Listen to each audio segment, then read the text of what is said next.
States of America and to the republic for which it stands, one nation, under God, indivisible, with liberty and justice for all.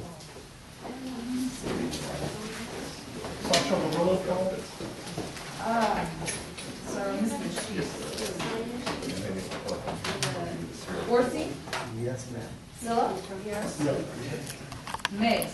Here. Eggers? Here. Gaffney? Here. Okay, report on action taken during the closed session. We gave some direction to staff. There's no other reportable item. Okay, approval of agenda. We've got a lot of people here, so we'd like to move those items up if we could. And we'd like to move item 11 to just after the open time, if that's okay with the board. And then we'd like to move is West Yost here? Yes. Okay, we'd like to move that up to just after the March Landing discussion. Is that okay? So the item 9, we'll go just after. Item 9. We'll go through the deadline.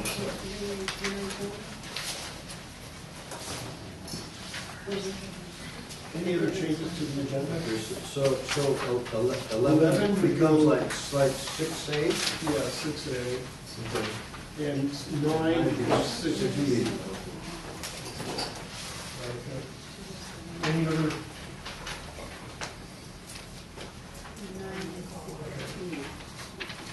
Is that okay with everybody? Yes, sir. Okay. I would so move that we approve the agenda with those two amendments, Second. two changes. Okay, thank you. Moved and seconded, discussion. Just spare copies. All in favor? Aye. Okay, good. Did you get the Larkspur letter? Now, open time for public liaison items not on the agenda or items for future agendas. Generally limited to 3 minutes.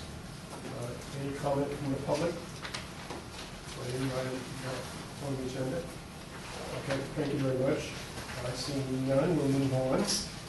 Okay, so the next item is discussion and direction on proposed public parking uses of the district property at 2000 Larkspur Landing Circle. Perhaps Greg, you could start this off. Certainly. We'll just do a brief recap of the staff report and then hand that back to the board. So the discussion, this is a discussion and direction item for this evening. We're looking for, this is a topic that has come before the board twice in the past several years, but it has been postponed or not gone forward for different reasons. And so conditions have, there's a significant amount of updated information since those last two go rounds, one in 2011 and one in 2013. But the basics are really still the same. So the district has the Larkspur Landing parcel. It's approximately 10 acres of land. It's the site of the former wastewater treatment plant that was largely demolished and moved back in the 80s. And the site at this point really has one current use, and that is a portion of the site is used as the operations base for the district. So it's where our operations and maintenance crews staff and operate out of. We have a small modular office, SCADA facility, pump station number 10, fleet vehicle storage, equipment storage, and so forth. The remainder of the site, approximately 5 to 6 acres, depending on how specific you get out there in the field, is essentially flat, graded land that was what was left, in essence, after we finished the effort that didn't come to fruition of developing the site for permanent long-term land uses. And what derailed that effort, I think most people know the brief history, was the realization that there was some amounts of PCB contamination on the site that set the land development back. It pretty much took it off course completely. That was all resolved in the settlement. And for the last couple of years, the district has had that land still sitting there and basically trying to figure out what to do with it. So when we last revisited this in early 2013, what became apparent was that we had not gotten clear approval, basically, from the Federal Environmental Protection Agency, EPA, and specifically EPA Region 9, which is headquartered in San Francisco, conveniently. So we have spent, the staff has spent basically the last roughly 8 to 10 months working with the EPA staff to address that unresolved question of, okay, how do we get clearance from the federal EPA as to future proposed uses of this land? And what we arrived at was a two-step or a two-phase approach. And so phase one was basically recognized that they could fairly quickly, with the technical information that we have available today and all the site assessment work that was done over the years, give us clearance for the proposed public uses of parking on that area. And then they could come back in the future, continue to work with the district, and because there's some unresolved issues in their view that they want to spend more time on, and basically that would be the phase two, where they would be looking at the site for the types of long-term permanent land uses that have been proposed over the years. So again, phase one is basically parking uses. Phase two will be everything past that in the long term. And so what's before you this evening is consideration of a specific parking proposal concepts for the phase one land use. You've got two figures in your report, one of which is a fairly high level of the entire Larkspur Landing area, shows the proximity of the ferry terminal and the Larkspur Landing Circle neighborhood and so forth. And then the second figure shows you, it's a little bit fuzzy, apologize for the quality, but that's basically the site. And it shows you the delineation of the roughly about 5.5 acres or so that is available for the parking. So we started the discussions, again, about a year ago with Golden Gate at the last direction of the board. That's when we hit the snag with EPA. We've now advanced about a year. We've got clarity with EPA on the proposed parking uses. But what has also kind of changed is the parking situation has gotten more acute, and the uses of the whole area have grown from increased ferry usage and ridership to, we don't know this sort of technically, but it's informally clear to most people that the overall level of retail traffic in the area has increased greatly. A significant area that was available for parking in the past has now been taken up by the construction related to the terminus facilities for the SMART train, and what's actually under construction right now, which is the pedestrian flyover bridge that's under construction. So all of these, basically all of these circumstances have exacerbated the overall parking shortage in the area. So what we're putting before you this evening is a concept that basically says, do we want to go out and develop a contract in some type of partnership type of arrangement that puts the land to use for the next 5 years for the parking, does so in a manner that looks out for the district's primary interests, because we are first and foremost a public agency that provides wastewater services to the community.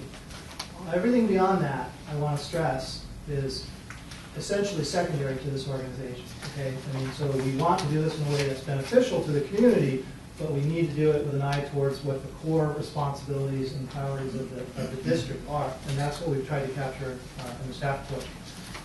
So there's a number of stakeholders in this discussion. It's obviously a very central piece of land, as we all know.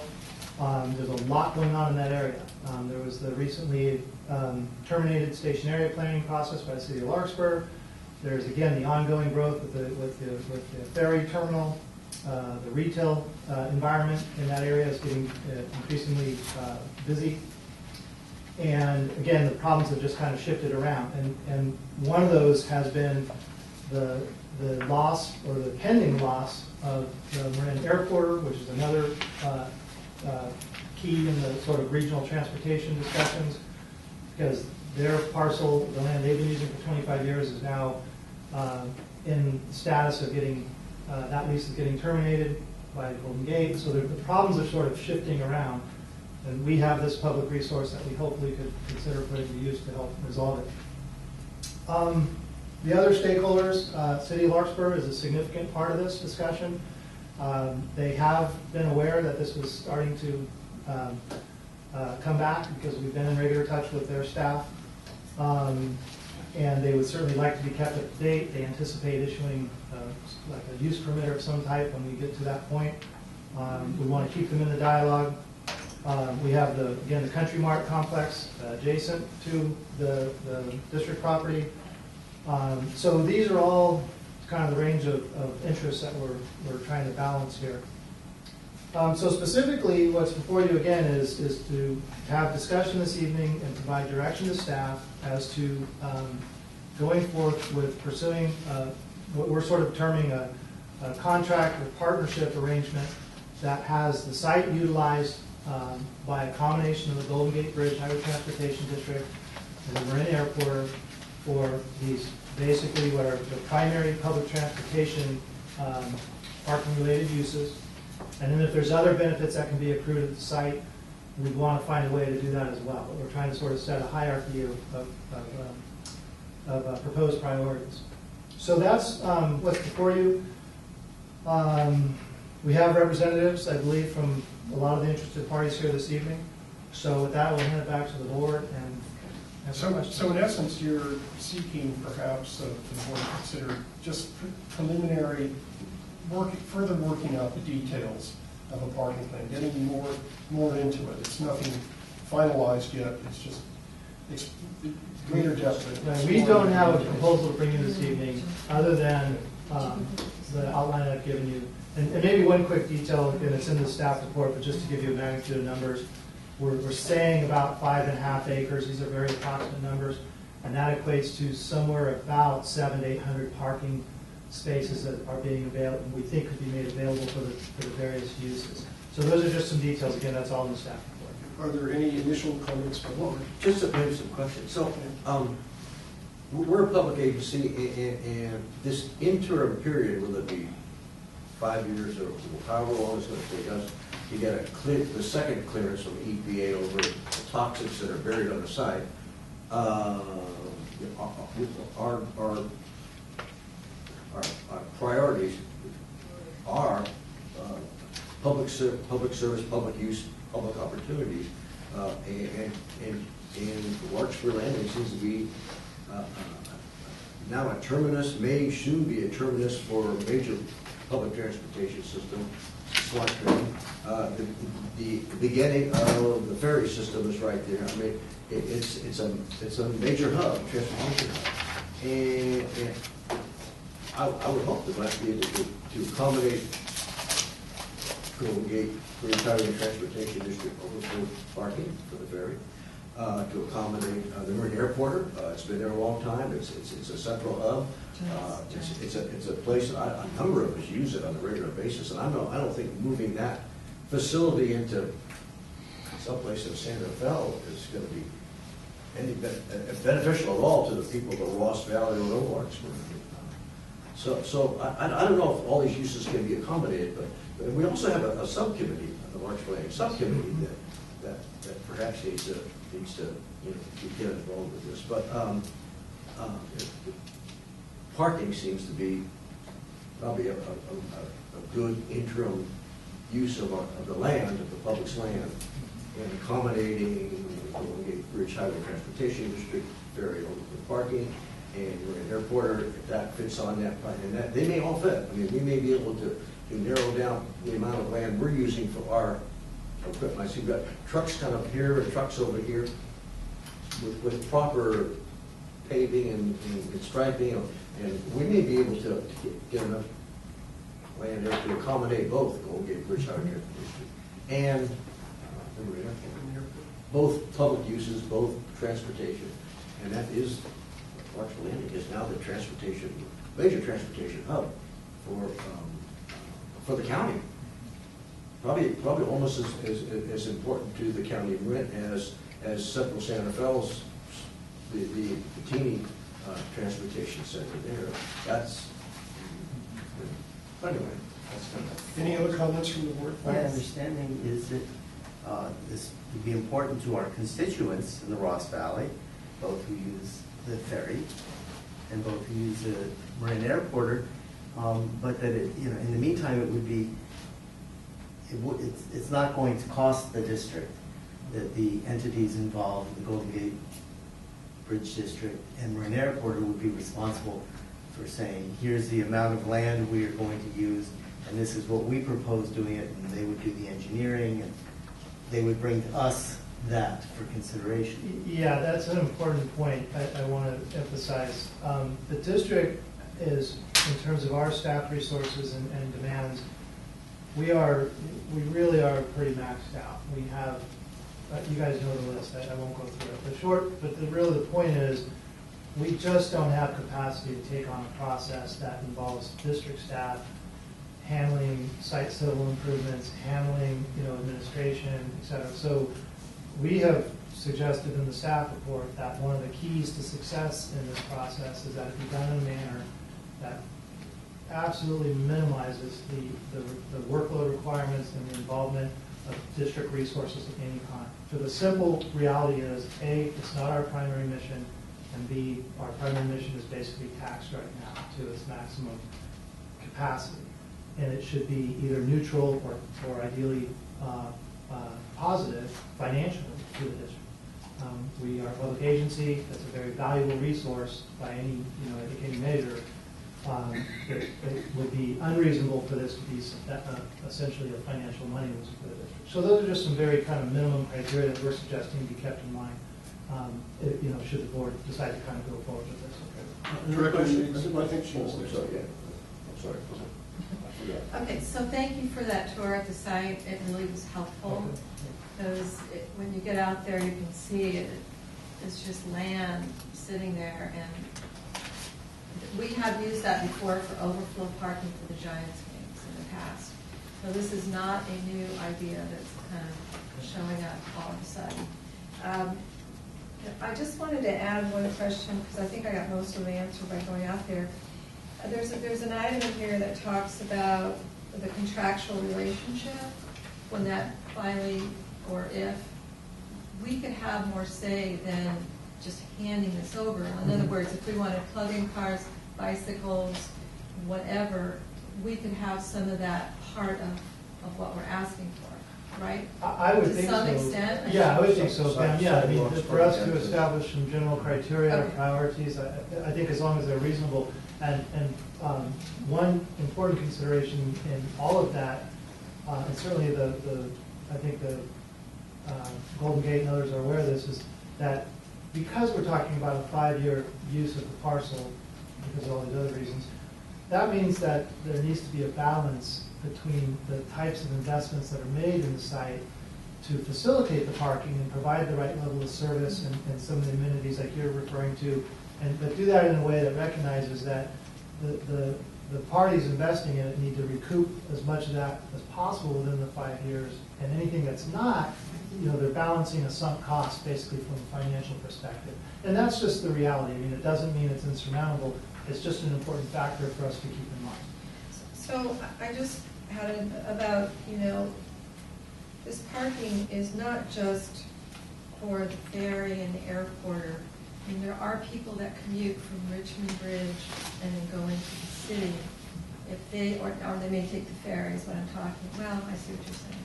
Anyway, that was just kind of a consideration, because I did send you a text on traffic impact, and I think that was part of the SMART plan, was it? Didn't they do a traffic study? Well, the stationary plan that the city of Larkspur, was the lead agency for, completely different, or obviously much larger. They did very extensive traffic modeling of the area for the purposes of that land use plan. Right. What we're talking about, I think, is a very different scenario. But I think the question that has been raised is, in discussions, is okay, is this a net positive? Is it a net negative for traffic flow? And we don't really have a direct answer for that. I mean, I think the intent and the outcome that I think the parties are all looking for is that if Golden Gate, for example, is able to facilitate an increase in ferry ridership, you are taking cars off the road, Right. certainly portions of the road, obviously they have to get here, but when you look at the ferry traffic, it's taking people to San Francisco or from San Francisco back to Larkspur. So we haven't done, it, to be clear, any type of technical analysis, but the intent is that this is providing the public transportation benefit through the utilization of the parking, because it's then facilitating greater use of the mass transit that's already available. So Yeah, I that's just- kind of the logic. Get concerned about that whole It's artery being stopped in the, like, what's it, like 6 to 8 in the morning or 6 to 9 in the morning, in the evening it would be 4 to 7. Because I don't know if you've been out there at those times, but it's, okay, so my last question is the EIR. What about the EIR? And we talked briefly about it, and you, Well, wait, so we Without haven't plan. done, this action has not had any type of analysis. I think what you and I referred to, we talked about the other day, was that as I understand it, there's been the CEQA actions that were done for, like, for example, the station area plan, which is its own programmatic EIR. We haven't assessed in detail what this action would require. We're a public agency taking an action, putting this land to this interim use. We would, just based on preliminary discussions, we would look at we would be looking at a permit, a use permit, which is a fairly general level of review and approval from the city of Larkspur, but it is is an important step. And I would want to basically get, I think, some outside advice on if there is any need for CEQA. I don't actually know the answer to that. Okay. No, you would. Well, Yeah, if you would it's a have, project, you'd have it's to gonna see. need environmental analysis. Yeah. and it may need I don't know if it's like going to need a general plan amendment, a zone change, or a use permit. well, that was So my other, yeah, I did ask about zoning. that would trigger CEQA. We do have, and we just received these, so I haven't. But I think our Okay. committee should meet, Greg. Yeah. I think the Larkspur Landing Development Committee should meet on this to look at it. Absolutely. So- And we will follow up, assuming to be based on how this discussion goes this evening. Certainly, if we're going to take this forward and explore it in greater detail, one of the things we want to do is sit down the city of Larkspur and our staff and others and ask ourselves, okay, what is the appropriate, does this meet the definition of a project under CEQA? And if it does, what are the appropriate steps for this interim land use? So Okay. that's an important step. All right, thank you. Let's turn it over to the public now, and then we can bring it back to the board if there is. So is there anybody in the public who'd like to speak on this matter? Okay, seeing none. A little bit slower from over there, sorry. Robert Upton from Campus Properties. As I think probably most of you know, we were the option holder originally that promoted the development on this site. And I think we probably know as much, if not more, about this particular property than anybody, and possibly as much as most people about the process in the city of Larkspur. And I certainly appreciate the board's interest in doing something out there on the property which is going to benefit the public, and there is undoubtedly a need for more parking out there. But I'd just like to caution you, if I may, that I think this path is littered with potential unintended consequences. Our understanding, we have discussed this in the last 48 hours with the city, is that this sort of action would require a general plan amendment. I think your attorney is absolutely right. No matter what the actual process is, there's going to be a CEQA review of it, and a general plan amendment would probably trigger an EIR, which, as I'm sure you all know, is a big deal. It's very expensive and very time consuming. I'm not sure what discussions specifically you've had with the city, but there are a lot of implications on their side. I know that, well, I think we all know from the station area plan discussions, there's huge sensitivity to traffic out there. Basically what you would be doing if you put another 800 parking spaces out there. You're bringing in another 800 PM peak trips into the area. And I think that's going to be a very politically sensitive issue. If the board is interested in capitalizing at some point, and I know that's not on your minds right now, but capitalizing at some future date on the value of this property, which is, I can only say huge, it's an extremely valuable piece of real estate, and particularly in the current market. Going down this path could be extremely problematic. If you get a general plan amendment, you then change the zoning from residential, as it is now, to something like public facilities. Once you've done that, you've lost your residential zoning. The value in this property right now is in the zoning. It took us about 8 years to get that zoning.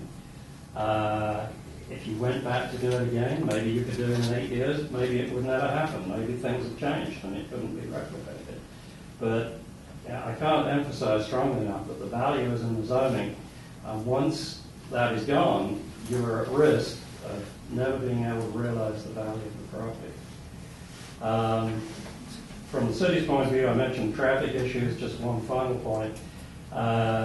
The property is in the city's housing element. This is actually being reviewed by the city right now as we speak. They had a meeting on it last night. So the city has told the state in the housing element, and I'm going to tell them again in the one that's currently being proposed, that they expect 126 units with 20% of those being affordable on this property. If Larkspur gives that up by allowing you to change the zoning, then Larkspur has, under state law, has to provide 126 units somewhere else in the city. That's awfully difficult. I think we all know that Larkspur is a very small city. There's just not much developable land. So I think that's going to be a huge issue for them. And as I say, I just caution you, if I may, on taking this path. Thank you very much. Can I clarify before the board? I didn't say that a general plan amendment was required. I said we would have to look at that, and I understand that we would have to look at this use to see, without a general plan amendment, could there be some sort of use permit or PD zoning that would not remove the general plan designation, but be something that could be worked out. So, and that's something that's going to be mixed use. Well, see if there's something that this parking could be somehow compatible with the general plan as designated through some sort of use permit or something. Somehow, some kind of an interim use that would Well, maybe sunset at a certain date? Or, I don't know, you'd have to be in discussion, but I do know that, I believe that the general plan out there is designated high-density residential. Right. And then so looking at putting a parking use out there may need maybe a rezoning or a PD permit or maybe a use permit, but this is something that would all have to be negotiated with through the planning people, and I haven't really looked into it. That's actually what you're going to Yeah, considering. Go look and see what is going to be The city of required. Larkspur is a major player in this whole thing. They're the ones that would be giving the permit to be able to do all of that, so. And we can't, I don't believe we can exempt ourselves out of their zoning, because if it was just for sewer or maintenance in our sewer, we would be able to use that exemption, but this is not a sewer maintenance type use, so. So what you just received, sorry, just real briefly, that, we just received that, so that is a letter, it's obviously just very preliminary, because this is developed very quickly in the last week or two. So we have just some opening comments from the city of Larkspur. So we'll obviously be Which back. we expect. Sure. Anybody else like to, thank you, Robert. Please state your name. Michael Hooper, also Cactus Properties. I just wanted to add something to what Robert says. Again, well, he already said that we've been through this since 1998. And we know our way through the code. And I can tell you that the use permit requires a finding of consistency with the general plan. Therefore, the general plan must be changed, which is the big deal. 16 years ago you started. 1998. Right. My understanding. Well, it has to just, 1998. it just has to be, 1998. there, yeah, okay, I'm not gonna argue about the consistency finding. It's right there. in Yeah, yeah, there's ways of being consistent, and you don't have to be exactly consistent. I wanted to make one quick little statement. I'm not sure about the traffic impact. The Marin Airporter, I don't believe, is looking to expand, so they would just be, the impact that they would have is their buses go right by there anyway, so they would just be moving from point A to point B. So it'd be a neutral. So that would be a neutral thing. And my understanding is that the Golden Gate Bridge District has in their plan to build a 4-story parking structure over the current parking that's there now to enable more parking there later, at which point they probably wouldn't need, if that were to happen in the next X number of years, the extra parking that would be on the Ross Valley property, thereby freeing that up at some point in the future for future uses. So as far as the traffic goes, at this time, I don't understand that it would make it's neutral at this point. I think you're right. The airport would be neutral because they're there right now. But the Bridge District is thinking of adding parking over on the airport side. So that's really the wash there. So anything that then happens on your property will be an add. I think there has to be an add of something. That's certainly the way the traffic engineers would look at it. Yeah. Yeah, well, there would, for any sort of permit, or any amendment to anything, there would have to be an analysis of the parking and traffic impacts. That would just be a given. Anybody else like to comment on this? Okay, well, thank you very much. Now back to the board. A lot of questions have been raised, and I think the point of tonight, all we're asking staff to do, if we so desire, is to investigate these considerations and to get further along on the issue. And you've identified actually 4 steps that you'd like to take, and that's confirm that the general concept of public parking uses for an approximate 5-year planning horizon makes sense and support our core mission. Secure the final EPA approvals. Identify parties who will be partnering to implement and manage the parking uses. And develop a draft and final agreement governing the implementation, ongoing management, operation, and termination. So it's, furthering our knowledge and our study and how this would work. And certainly in that, we come up with whatever CEQA requirements and zoning changes, which, Well, and I will say, just having read this letter that we just got from Dan towards the city of Larkspur, I mean, he is saying, we've never discussed parking lot at the scale of 600, 800 spaces, or citing a commercial operation. So anyway, I don't know if he means to take the tone, or if this is what he needs to say in order to say, you can't say, oh, we've already talked about this and Larkspur is fine with it at your meeting. Right. But it sounds to me like there may be a few more things we need to hammer out before we get to number 4, developing a draft and final agreement. Yeah, and if I, to be clear, if I've said anything this evening that implies that we thought we had already, this Larkspur has not, we've just opened this discussion with them. So to update them that, because they have known for as long as this process with EPA has been going on, they have known about this. They knew that we started this again in 2013. We started to go down the road of talking parking, and we went, oh, hold it, we don't have the EPA clearance. They were in that discussion, so they've known that we had to put this back on hold. So my point is, we don't want to imply at all that this has been already discussed and vetted with the city. It hasn't. We totally intend to get back in touch with them as we get direction and identify what issues and questions need to be addressed and how to go about doing that. But that's all very preliminary at the moment. And also, this would be an interim use of the property pending getting the more elaborate EPA clearance we need to do a sale that could include housing and other uses, Right, right? so that's, I mean, it's, right, Mary, the district, I mean, the long-term approach that we've proposed is, we know that we have this, generally speaking, 5+ year process of getting these other steps taken for long-term site development.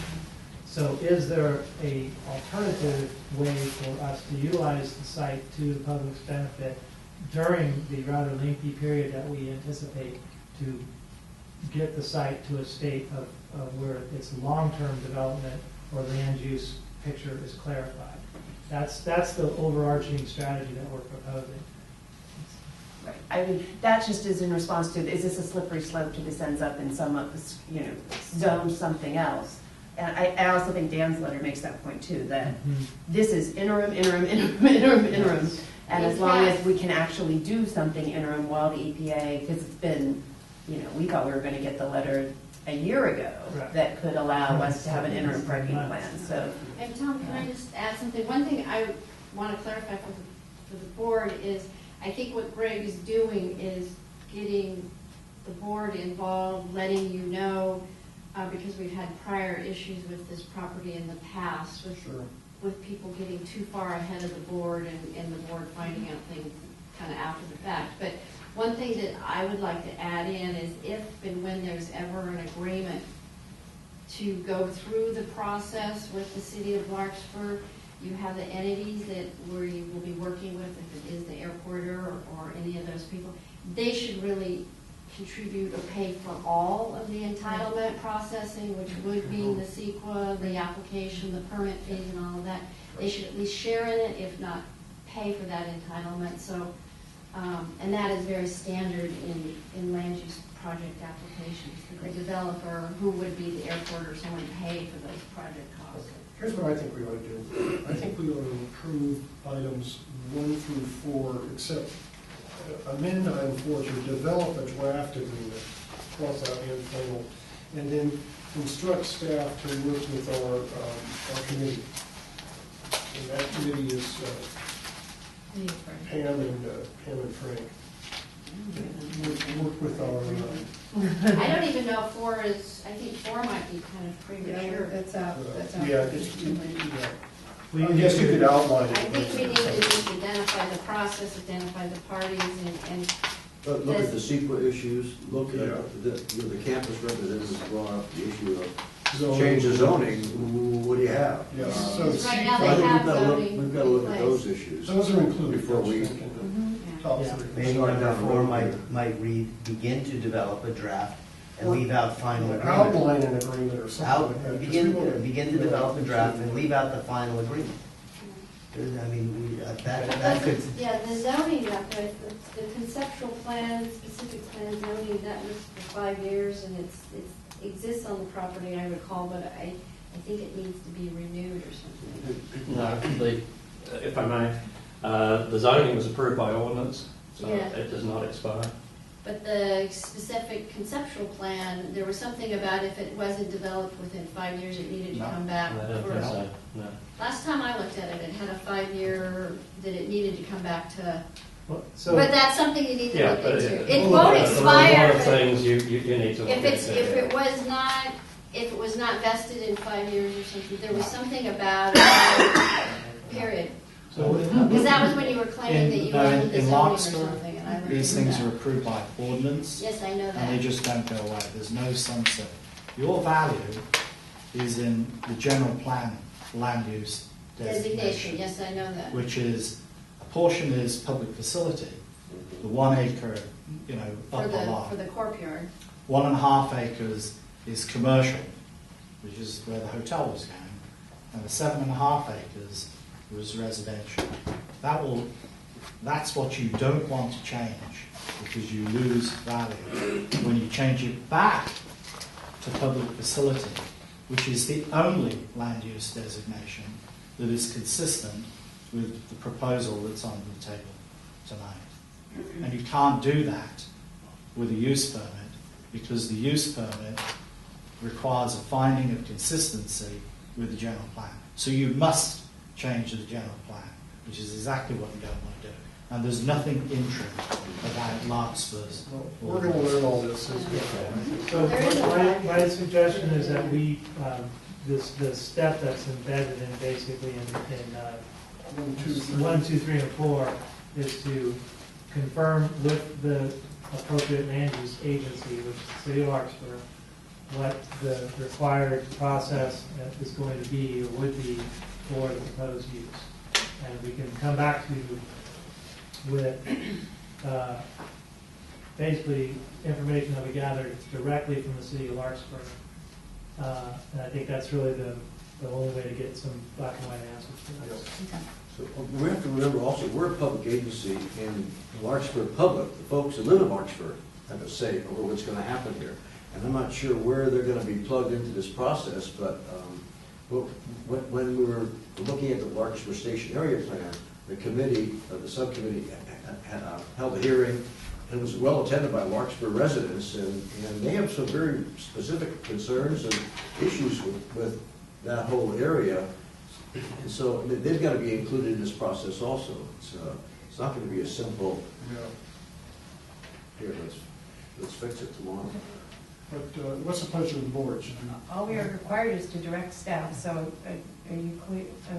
I I think there's clarity of what we're directing Yeah. staff to do. Yeah, I guess I would want to, and I guess what we'll be doing is bringing back maybe interim results on steps 1 through 4 to the Larkspur Landing Subcommittee initially, and then. Yeah, work with them. I'd like a meeting with Dan Schwartz there. I think that would be the best way to jumpstart it. Okay. Yeah, because that's all within the planning realm there. Okay. I think that would be the first step. Okay. The number 4 says, develop a draft and final agreement.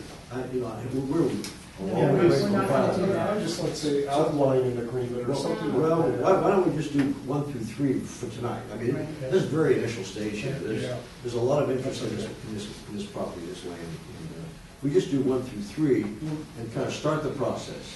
Implementation, ongoing management, yeah, those are ideas you're going to have. That's okay with me. Okay, so Okay. steps- Do we need a motion? Let me do a quick recap if you guys don't mind. So we're focused on steps 1 through 3.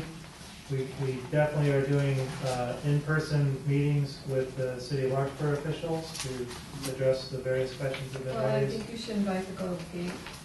Well, area. Right, okay, so I mean, the interested Right, parties. stakeholders. Yeah, and then bringing that back and initially to the Larkspur Landing Subcommittee, and then from that point back to the full board. Yeah, it's just direction given. Excellent. Okay, that's good. Remember that one? Okay. Now we're Next. going to 9. Yes. Okay. Dr. Boylston, you can step in. All right. Thank you. Okay, now we're going to move to item 9. Receive no monitoring special report from Westwood. I'm just going to do a presentation. I apologize. Are we taking this off?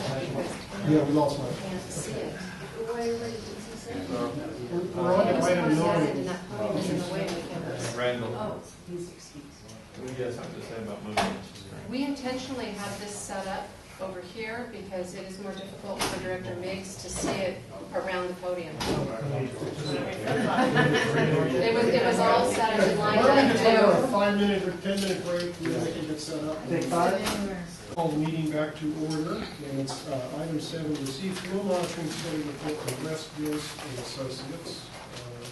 Greg? I will just do a really brief intro. You have a fairly short staff report. This is an effort that we actually started in the late winter of 2013. It was a offshoot of a lot of the work that we started related to the infrastructure asset management planning and recognizing that we needed an updated flow study. Some of this is touched on in your guys' staff report, but I'm going to just get right to the fun stuff, which is the results and some of the data and what we've learned and what we have to, steps we have to do next. So Bonnie Good is here with West Yost, and they were the lead outfit on the study, working with E2, and I apologize. Jeff Blum. Jeff, thank you, Jeff. No problem. Jeff Blum's crews did actually all the instrumentation and the field work, and then district crews really just kind of coordinated and helped, make sure that there were no problems. So I'm going to hand it over to Bonnie. Just a quick question. So, have you seen the presentation? Yes. Oh, okay. Yes. Do you think it accomplished what we thought we were going to accomplish, or? Yes and no, Frank, and then we'll get into part of that, but the single biggest factor was, of course, that California is in a historic drought, unfortunately, and the ideal conditions for this type of study are So you have the huge rains. some really good, robust storms. We had two storms, right? One year storm and a 2 year storm. Yeah, so we'll actually talk about some limitations, because it's a very good point, and a little bit frustrating. We actually extended the work an extra 30 days, Right, we did. hoping we would get, at least one good decent storm. The hydrology is hard to predict, but we'll go through some of that. So if you want to go ahead and start, Lonnie, we'll. Sure. Welcome, Bonnie. Great, thank you.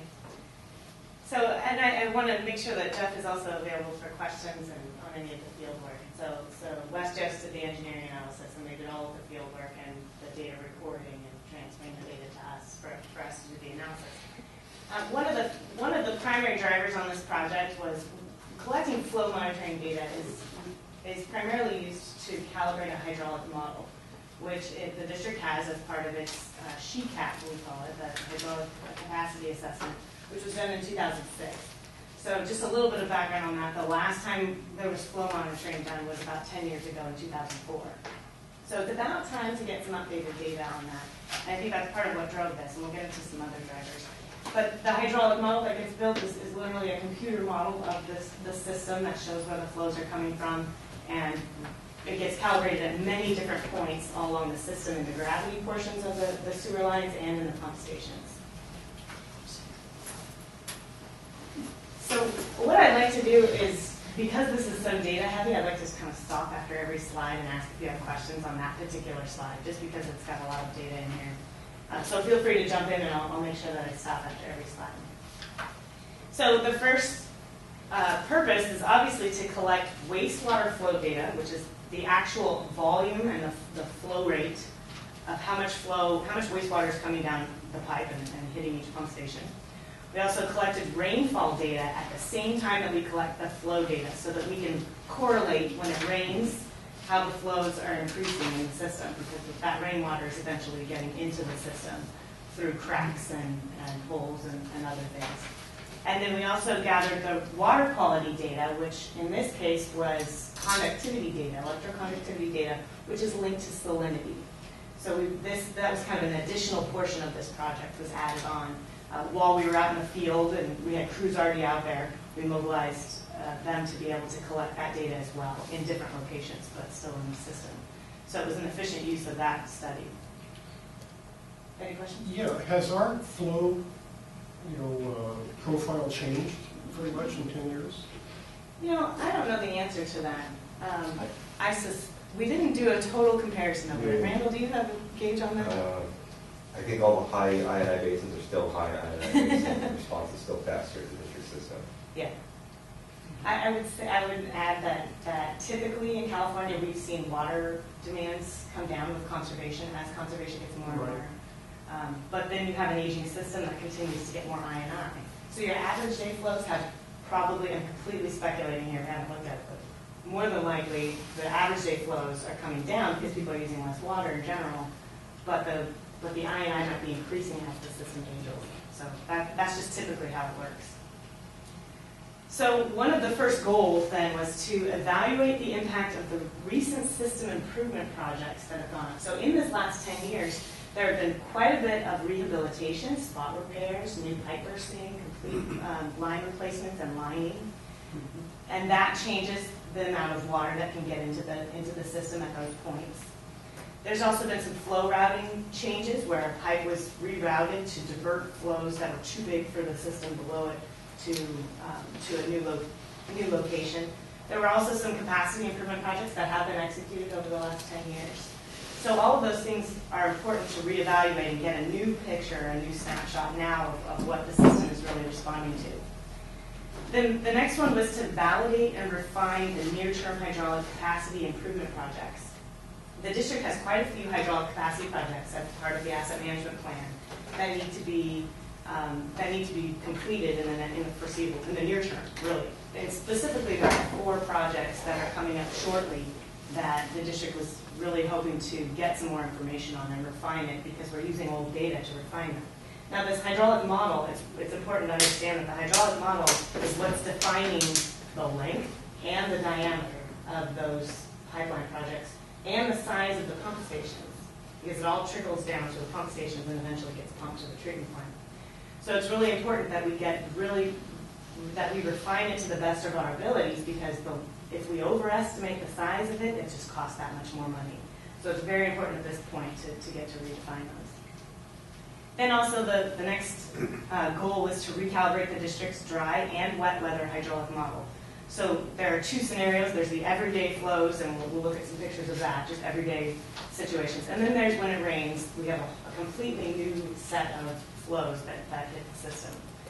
So the district wanted to recalibrate that, because as I mentioned before, it's been about 10 years since the last hydraulic model was calibrated and this data was collected.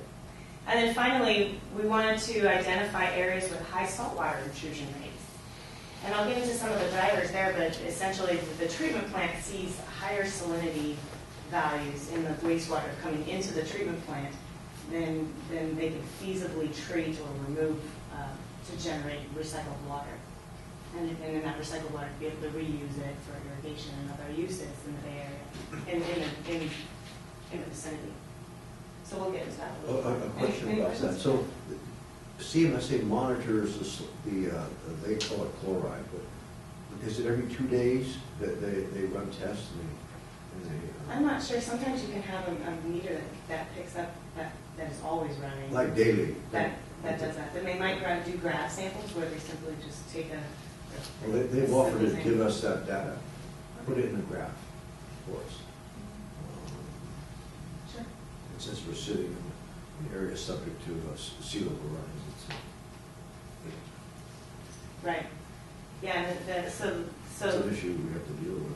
right. So when you look at, there's lots of things that contribute to salinity in wastewater. It could be industrial users, people, water softeners, the salt-based water softeners dump lots of salt into the system. But one of the things that and many of those, the industrial systems, cleaners, all kinds of stuff, just soaps can also increase the salinity. So this particular study was targeted at the obvious bay water intrusion into the system in areas that might be sitting where the sewer lines are sitting in salt water. So just some basic terminology here that we're going to use throughout this presentation.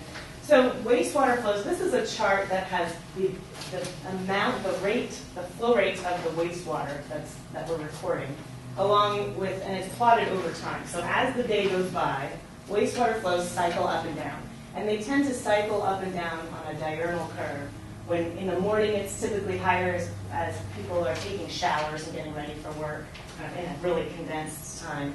And then it kind of typically falls in a residential area and comes back during the day when people are at work. And then it comes back up as people come home and start cooking dinner and using their washers or dryers and those kind of things. So it normally flows in this base sanitary flow, which is what a normal dry weather flow is like. And it's very cyclical, and you can really see that pattern develop. There's also a component in wastewater called groundwater infiltration. And this groundwater can be fresh water or it can be the bay water coming in, and it's basically a constant stream of water where the groundwater level is higher than the pipeline. So it's kind of water sitting over the pipe that's constantly infiltrating into the pipeline. Then we have rainfall dependent I&I, which is inflow and infiltration. And it depends on the rain. So as the rain, this plots the rainfall levels up here, and this is just a schematic example, but as the rain increases, this rainfall, the more volume of that rain that gets into the system increases. And so as these flows peak, you see other flows peak if the rain is falling in that same peak. And so those flows will increase over time. Now, this rainfall-dependent INI is really tricky. It's dependent on a lot of things. It depends on the condition of the individual sewers that you're dealing with in that particular basin. It depends on the soil type. Sometimes you have clays that don't let water penetrate very well. Sometimes you have soils that are more like a French drain that encourage water to come to the sewer system. It can also depend on how much rainfall you get. You're not going to get the same exact amount of rainfall happening in the whole system at the same time. Storms move across the system. So it depends on how much rainfall is falling also. And it depends on the soil saturation. How much rain have you already had before you had this big storm? So the more saturated the soil is, the more the more of that rainwater is going to get into the system. So it's tricky, and that's why we collect so much data, and that's why it's such a finite thing to balance all of these flows. But for this particular study, and I will also point out that these lines over here on the side, so your average day flow would be an average of what happens in the dry weather, and that is what treatment plants are usually, their capacity ratings are. Peak dry weather flow would be here, so this is what your peak would normally be if you didn't have an I&I problem. But your sewers and your pump stations have to be sized for the peak wet weather flow for a specific design point, whatever that is stipulated. And in Ross Valley's case, we'll get into this in a little bit, but there's a 10-year design storm, 10-year, 24-hour design storm that drives that peak, that defines what exactly that peak is. So it's important to understand what these flows are because they have a big impact. So our goals were to capture, in an ideal world, if we had everything, if we gotten everything out of this plan, out of the study that we would have liked, we would have collected a minimum of 2 storms with all the meters working, all the rain gauges working. These gauges and sophisticated equipment are also very quirky. Batteries die, debris gets blocked. So sometimes it's not always a perfect world. But we need all of them working at the same time for 2 storms. And then we want the soil to reach typical ground saturation before we start. And that's a tricky one too. At what point is the typical ground saturation? And how do you measure that? So we typically like to see several small storms before a big storm. And so generally that's what we're looking for because that will change how much flow hits the system. We're also looking for big storms. We want, I mentioned that we're looking for a 10-year storm to do the hydraulic modeling for. We're looking to collect roughly a 2-year storm or larger to be able to calibrate because it's not too far off. And we also don't want a huge storm because we're probably going to have water leaving the system, which makes it very difficult to account for. So we don't want a huge storm. We want kind of this little sweet spot of a 2 to 3, maybe even a 4-year storm. And then we're also looking for good response at the flow meters. We want to see this curve as the rain falls more. We want to see the flows increase. If the storms are too small, then we might not see that in some systems. And then we're also looking for dry weather data. So we like a nice period of dry, no rain, no ground saturation, nothing before to be able to model the base sanitary flow well. And so we were looking for dry weather data as well. Any questions on that? I know it's fascinating. So the flow meters that we put out on this particular project, we had 28 flow meters. It's a little difficult to see on the screen, but they're noted here in red. And they're located all throughout the system. And each of these colored basins comes down to a single point and where we put the flow meter. So we're able to collect the data that comes from that particular basin upstream of it. We had 24 gravity meters and 4 pump stations that we monitored. And many of these locations are in the same location that we had the 2006 master plan, or the SheCap. So when that data was collected in 2004, a lot of them are in the same place. But some of them we moved to refine them to capitalize on this effort and be able to refine certain projects that we were looking at. So some of them we didn't. We also had 4 rain gauges. We actually had 5 rain gauges, one of which had some data collection problems because we had some debris falling from trees and other things. But we made sure that we put lots of rain gauges out there here in the blue to make sure that we collect the difference. This district is quite unique in that it gets a lot of storm variation from one end of the system to the other. So we wanted to make sure that we captured all of that because the flow that happens here is going to affect this this meter and this meter because of those basins. But it's not going to be the same that we're going to, if we try to model the flow response to a meter down here, it would be different. So we want to make sure we get rain gauges close to all the meters and their basins to make sure that we understand, so we can correlate it well. And then we had a 3-month period between January and April. We actually collected it for about 3.5 months. We left the meters in until about mid-April before we pulled them out. So that was this last January to April. So in relationship to municipalities, that furthest south meter, where is that kind of located? What town or what area, what valley? Where is it? Oh yeah, to orient you. Yeah. Here is the bay. And we Sir Francis Drake going that way, and Fairfax would be there, and we're somewhere in here right now. Does that make sense? So that's the yellow. What's the yellow area? I know the colors on it, but what area would that be in? If Fairfax is to the west. Probably Sleepy Hollow. Or Sleepy Hollow? And the furthest west, kind of bright yellow colored sewer shed is the Bay Canyon Estates and Oh, the okay. Canyon area that flow into the Fairfax sewer lines. Oh. I didn't know we had Fairfax vacation. Through Bay Canyon. We didn't know that. Thank you. Thank you. Any other questions on that?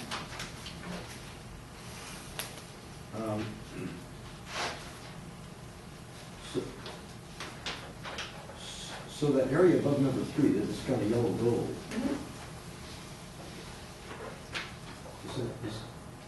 Where's Sir Francis Drake? And here, you can see it. Up here, You isn't can it? see that. Okay. So the yellow must be Sleepy Hollow. I don't know, that's why I asked the question, I can't The figure Bay out. Canyon's not that big, it's gotta be Sleepy Hollow. That's Bailey You better know this one. That's a So that's about closer to the arc. Three yellows, too close together. It's just a little bit of yellow. Yeah. That's it up there. It's The Sleepy gold, Hollow's above it? the gold. The gold. Sleepy Sleepy Hollow. Hollow. Kind of gold. And the yellow is Bay Canyon. And then part of that gray is unincorporated Fairfax, I guess, right? It is, must be. So I wanted to give you an example of what we talked about confirming some of the projects, the hydraulic projects that are in the capital improvement plan or the asset management plan. This is an example of one of the ways that we capitalized on this project to be able to confirm those projects. We have this gray basin here. This is flow meter number 1. In the last study, this entire gray area and the yellow area were both part of the same basin. So we had one flow meter measuring the entire basin. When we do that and we say, it's got a lot of I&I, so we kind of have to spread, we don't know exactly where all of the I&I is coming from, so we end up spreading it out evenly over the whole basin to model it. Well, the SHECAP master plan came up with a hydraulic capacity project right here in this area, in this pipeline here. And we wanted to make sure that we understood that that was sized appropriately. So we went back and we added a meter here to meter the exact flows that were coming into that potential pipeline project, to make sure that we understood exactly what flows were coming into that project. So that's just an area of some of the other meters we moved closer to the project. But this is an area where we added a meter to get better clarity, because now we'll know exactly how much flows are coming in here versus the flows generated by the gray area. So we'll be able to see. So that yellow area that you're looking at, that's the newest part of the Fairfax area. Some in town limits, some outside. But some was built in 73, 74, some was built in 82, and some was built in 98, and some in around 2000. So, but that's the newer part of the system. Mm-hmm. The rest of Fairfax is an old system. Right. That's interesting, yeah. And it could. Do you get any information out of that yellow area that indicates it's a higher in I&I than? It's a newer area, it's like. It is the newer area. And it can be a newer The area. newer area is worse. You can also see, sometimes it's like I said, there are about 4 or 5 factors going into this, Mhm. and the condition of the system is one of them. but there could be other factors that cause more INI to occur in an area. There could be stream crossings, where there could be a crack or a break Stream pipe near a crossings, yeah. stream, Mhm. where you have direct inflow. There could be storm drains connected, there could be all kinds of stuff. The downspouts could be connected, there could be some commercial areas that are connecting their stormwater system so that the rain goes directly into the city. Sure. So there's lots of different stuff going on, but we weren't able to tell we just were able to identify what the problem is at this point, and I haven't been able to dig into any deeper to find a solution. In San Francisco, everything goes into the sewer system. That's right, that's right. As people Look come at over my- here to Marin, they go, oh, I'm gonna hook my downspouts into the sewer system. Right. No, it doesn't work that way. Yeah. Right. So I just wanted to give you an example of what that might look like. Then now let's talk about the rainfall that we were able to capture. This is the entire study period from January to April, and we were able to catch, what this shows is the volume of the rainfall. It's in inches per day. So this is the daily rainfall that fell each of the days. So we caught quite a few storms, but unfortunately they weren't all as big as that one that we would really like to see. So we were hoping for 2 of those. So again, our goals were a minimum of 2 storms where we had big storms but not huge storms. This storm was good, and we'll get into more details, but we really wanted to capture a second storm, and we didn't. I think this is the next biggest storm here, this set here. And we were reaching typical ground saturation was also a little bit hit or miss. We did have those several days of rain occurring here before the biggest day of rain, which did help the ground saturate. And I'll show you on some graphs where you can start to see the flows raising over time as it's continuing to raise. You can see the effect of the groundwater saturation. So some of this we were able to capture. Some of it was not ideal, but it's still useful information, and that biggest storm that we caught was very useful. This was in your handouts or your report. The technical memo that was submitted. Here's the district's design storm, the 24-hour 10-year storm. So here's where that largest storm fell on the February 5th, and then the next largest storm is here, which is quite a bit below the 1-year storm even. Something that would occur on an average year is here. And so it's quite a bit different. And this is by volume of rainfall. It's not by the most rainfall that fell the fastest, which also changes how the flows in the system fall. So this is really just a cumulative amount of rain that falls over a 24-hour period. So it's kind of an average. But it's one kind of rule of thumb to be able to judge the size of a storm. And no storms are ever the same. So it gets a little tricky. So my question is, because of the drought, to do this study, was it skewed quite a bit because of the drought? Right. Normally we would hope that we would catch another big storm, at least one more big storm. So we're hoping for 2. And the reason we hope for 2 is to calibrate. So if you have one data point, you can draw a line between your average day flows and the rainy day flow really easily. But the more data points you have, the more accurate your calibration becomes. So we were really hoping for at least 2 points where we can say, okay, they were both pretty similar. We're going to see the average of the 2. It just makes it less accurate. So it's a good data point, but we were hoping for a second one. But we do have some information from the 2006 model that can still be used in some basins. So we're hoping to use some of that, and we'll get into that in the next steps. But hoping to use some of that as other data points to calibrate. Ideally, we would have liked to see all new data now, rather than having to rely on older data. So that increases and decreases the level of comfort that we have with it. Any other questions? This is just a picture of what the rain captured at the 4 different sites look like. And I just wanted you to see how different it is across the system. There is, the orange here is the White Hill School, which collected, it looks like collected in this particular storm, so this is only from the 5th, this is that big storm, from February 5th to February 9th. This is only a period of a few days. So this isn't over the whole period, it's just that one particular storm. So if another storm happens, you might get completely different results. So just bear that in mind. But there is a little bit of a difference you can see, but you can see that White Hill tended to gather more rainfall get more rain than the blue, which is the Larkspur pump station, which is right around the corner here. San Anselmo Town Hall is the red. And Green Valley School actually was a meter. I included this in here because I wanted you to see some data gaps. I mentioned that meter that had some degree problems and it wasn't collecting very good data. You can see some gaps in the data here where the meter just wasn't recording anything. So we're not going to use this meter for the calibration, but That's Sleepy Hollow. that one is Yeah, Green Valley School. Where's, Green Valley. do you have a reference to that? Yeah, well, we were looking at the map, but that's what you're kind of talking about, Sleepy Hollow. Oh, Sleepy Hollow I area. think. Okay. The furthest west one was the Whitehall School, and then the Green Valley one was. So the one up in Is the it gold this- area, up way on up the here in the top, corner? that's the Green Valley School up there. That's that one. Okay. And we did have another meter which I didn't plot. Because For some odd reason. that first meter missed the first storm, we were having trouble locating it, Oh, because okay. we meant to put in a lift water thing, but the people that had the water weren't very helpful, the water tank at the top. Okay. They hadn't us put it up there, so we were kind of going back and forth for a while, and we ended up putting it down at the community center right in Fairfax. So we were hoping to get big storms, but not huge, which we did get one big storm.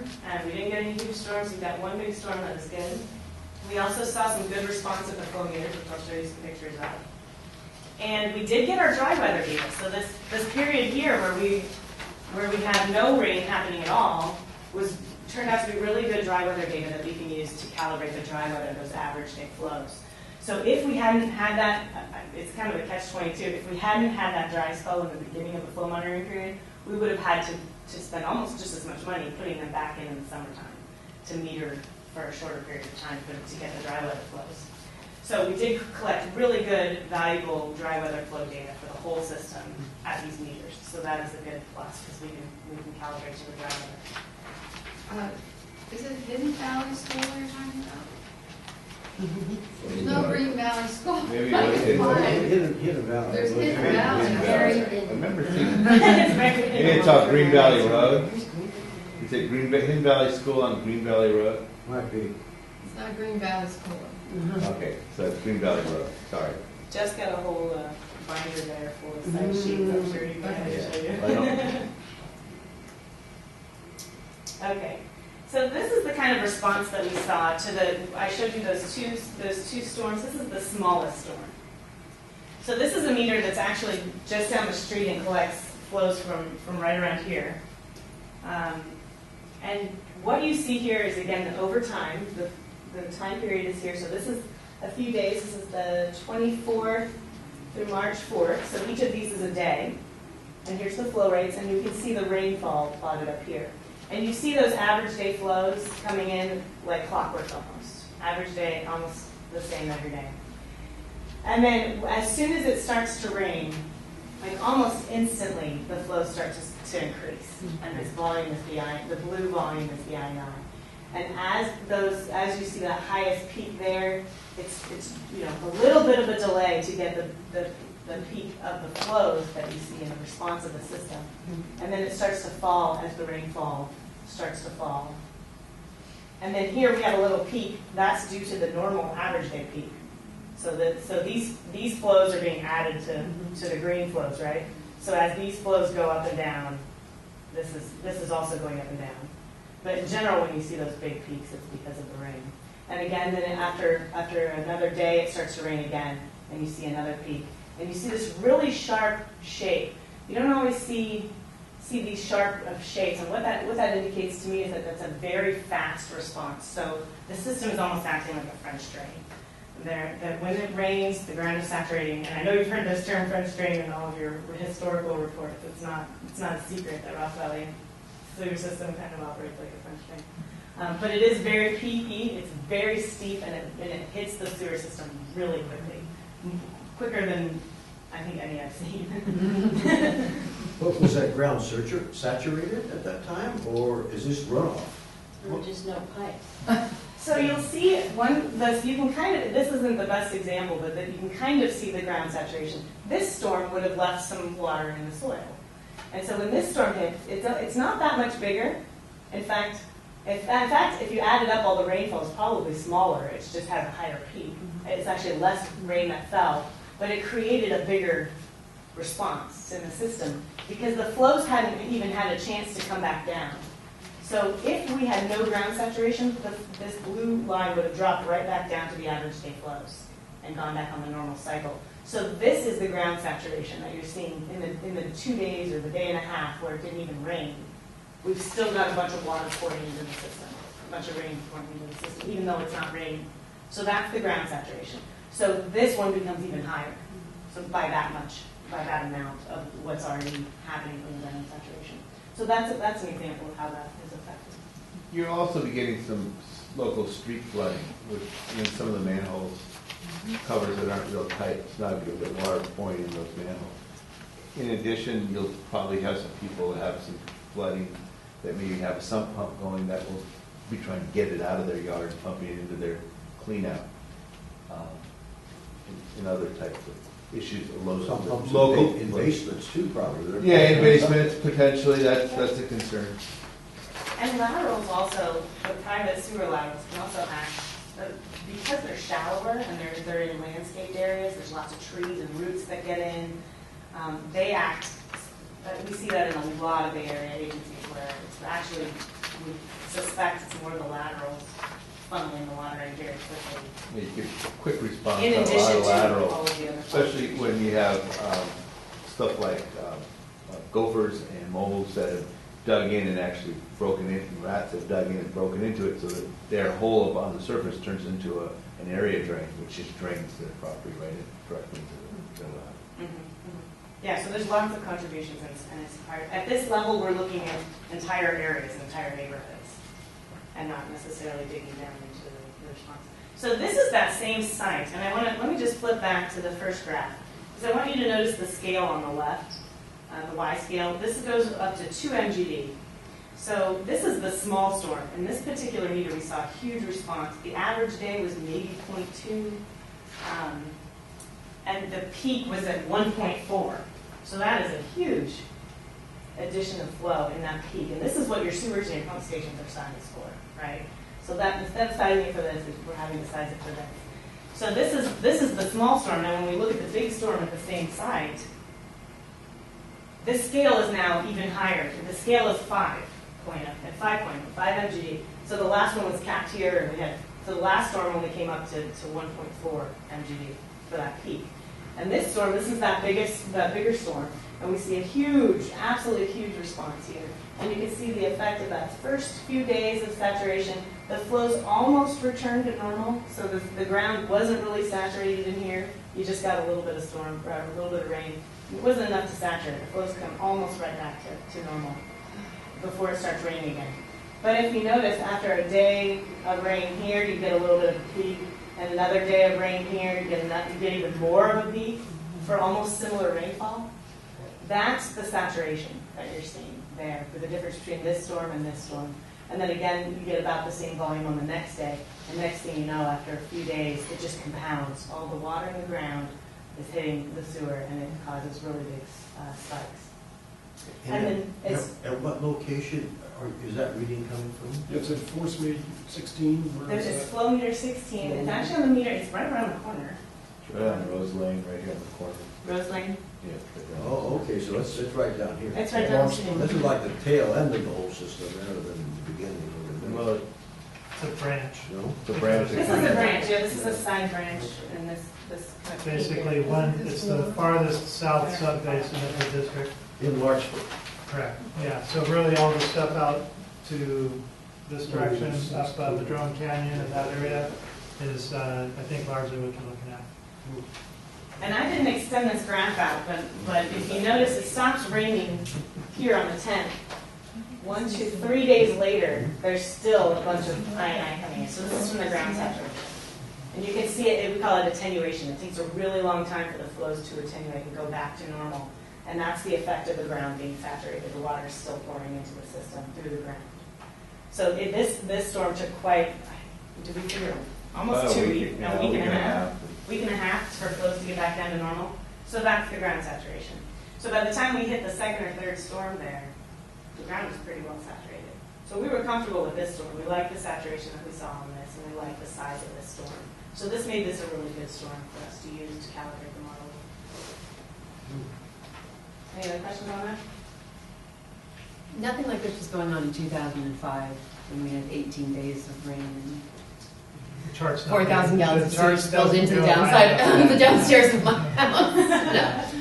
Yeah. And that would have been bad, but for purposes of calibrating the model, we wouldn't have been able to use that either. That was part of the, I did the study back then too, so we did have big responses, but it was hard to calibrate because we lost some of the flow because it was overflowing on the Mhm. street. I don't know, did you have overflows during these storms at all, or? I don't believe we did. To me, that's a winner. You guys are ahead then, because now you're able to capture, that's what I've always told my communities. Now you can start focusing on the details, so you won't, the treatment plant doesn't have to treat all that extra water, because that's expensive. But as long as you keep it out of the bay, then everyone will be a lot happier. So that's roughly a 20-fold increase in flows. Right there. So Right, a instead peaking of, factor of 20, yeah. that's staggering. So is that the R factor you call it? That's a peaking factor. No, it's not the R factor. That's a little bit different. The R factor is the percentage of the rain that falls. So if we added up the volume of the rain that fell, that actually goes into the collection system. So it's really a volume metric. Basically, use the This is whole, a I use the big whole thing, area one too, so Right. you look So- at all so that the sewers acres, are of that sizable. whole basin, and that's, and it had an inch of rain, 100 acres, and then calculate that volume, and then that RDI is that's the percentage that got into the sewer. Yeah, and for relative scale, right, so the 20 peaking factor means that if you didn't have any I&I in the system, those pipes could be sized for 20 times less flow. The same with the pump stations and the force mains and everything else that trickles down could be sized that much smaller. Any other questions on that? So this is just a preliminary calculation, and I sometimes I do want to caution you that this information is very preliminary now. It's based off of the raw data. This is not based off of the calibrated hydraulic model. We haven't done any modeling yet. We just collected the data. So when we just take a quick peek at it to see how it looked, kind of do a quick analysis on each of these basins, what you see is this is on a scale of 0 to 30, I believe. 0 being good and 30 being pretty darn bad. And it plots the basins on the R factor, which is the volume of rain that's getting into the system. So it's relative to each other with the other basins on how much rain is getting in. And so the high levels are here, anything that's orange or red. Orange. So this is that basin that flow meter was capturing that I showed you. What's the red there? This little red is No, this one. That is a basin that's a tough one because it's mixed. It's a flatter area, and it's getting flow. That pipeline is getting flow from this whole area up here. So it gets subtracted out from the other basins. So sometimes those are a little wishy-washy. Hydraulic modeling can help calibrate those numbers a little bit. Maybe Kentfield? Yeah, Kentfield and McAllister area. It's the southwesterly portion of the town of Ross and the northwesterly portion of Kentfield. Up from Good Hill in that whole area. Up from Good Hill, you said? Up from Good Hill, yes. And that area it could be streams, Yeah. stream connections or who knows. Oh, sorry, you didn't know. I was like, Good Hill, that's Kimberly. Yeah.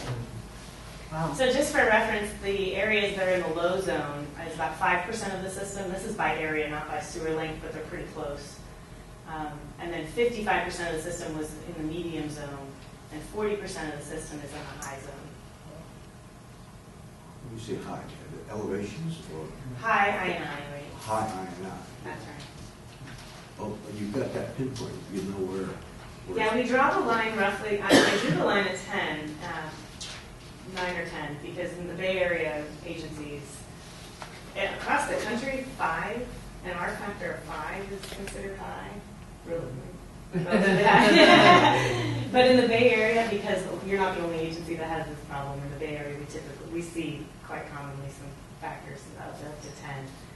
So anything higher than 10 is bigger than We've got quite a bit of this over time. Absolutely. Yeah, you do. 40% of the system, roughly. Any other questions? How are we doing on time? Are we okay? Real nice. So that's it for the flow monitoring study. I do want to give you the preliminary results of the saltwater intrusion study. So the scope of this study was simply to find areas close to the bay that might have saltwater intrusion occurring. So we highlighted some areas here. This is the Riviera Circle, which is Down here. kind of like a marina. Yeah. Yeah. This is the boardwalk, where there's not even a street, right? You just walk down the boardwalk, right around the corner. Okay. And then we've got Creekside area, and we have the, is this Hills? Hillview. Hillview, thank you. Is that Harvard and those streets? Correct. I believe so. That's the college streets, yes. Yeah, College Streets. So we want, and then we have this Meadows area here, which was also suspected to be having some high saltwater intrusion as well. So we put several meters. We used conductivity and temperature. We have 13 temperature sites and 10 conductivity sites over a 1 week period each, at least 1 week. Sometimes they were out there for 2 or 3 weeks before we moved them. But we basically moved these meters around to try to identify where we could find some higher levels of saltwater intrusion. And you found it. We did. We did, and just for reference, we showed the target recycled water. So we're using electroconductivity, which is related to TDS, which is total dissolved solids, which is what the treatment plant uses to measure their salinity. Or they may use some other gauges, as you mentioned, but the average zone, this is really kind of in the Bay Area, because of the redwoods especially, there are lots of sensitive plants to salt, so that's what they're really kind of worried about here. But the treatment plant target is somewhere around here. And we found several basins that were much lower than this. This is just your average wastewater generated that you can tell are areas, these green areas are areas that did not have high conductivity levels. So those were pretty standard levels for your system. Then we have the yellow areas. We've got, and I'll show you a map in a second, but there were 2 areas that were starting to creep up a little bit higher than we would expect that showed some saltwater intrusion. And then we have some orange areas that showed a lot of a very high conductivity rate, and then the extremely high. These 2 are off the charts. So these 2 basins, it's hard to interpret this data because the thing that you have to remember is the larger the area the more flows, the more wastewater flows there are in where we're measuring it, the more it gets the salt get watered down by regular sewage. So these areas are small, very small areas that didn't have a lot of sewage being in the pipe and had more salt water than sewage. These areas are bigger areas that have more sewage for the amount of salt water that's coming in. So it's difficult to just keep that in mind that it's all very relative based on how much denominators flow is there. Right. So it's tricky, but off the charts is pretty obvious. So the 2 that are off the charts were the Boardwalk in Larkspur. the boardwalk across the highway. Do we get to have the boardwalk across the highway? Similar setup though, Frank. Right Very over similar. here. Yeah, this is just very similar setup. That one's, the one you're referring to is served by Corbin. Aerosys. Okay. Yeah, the same basic situation where you have the houses out on the pile. So was the boardwalk, the one on the left, the real? Yeah, boardwalk is red, and And La what's the other Brisa one? is red. La Brisa is here. This is in the Riviera Circle is here. So you can kind of see the streets underneath. So LaBrisa, that's Riviera Circle, This is Riviera And where's Circle. that, right out here? right down here. Across from the Redwood Across from parking Redwood lot. High School. come out of Redwood's parking lot, Oh, and you yeah. went straight across. So those are very small areas, so we were lucky enough, and you can only measure, the sewer system carries the flows that it carries, so we were looking specifically for small areas that we could measure to try to really target it. So we did find a couple of small areas. There were several other areas that were also very high, these orange areas. There's some orange areas in here as well, where there was definite salt water coming into the system, but also mixed with other domestic flows. And just not as high as those. We didn't expect to see levels this high, and we just got lucky by finding a manhole that we could drop a meter in.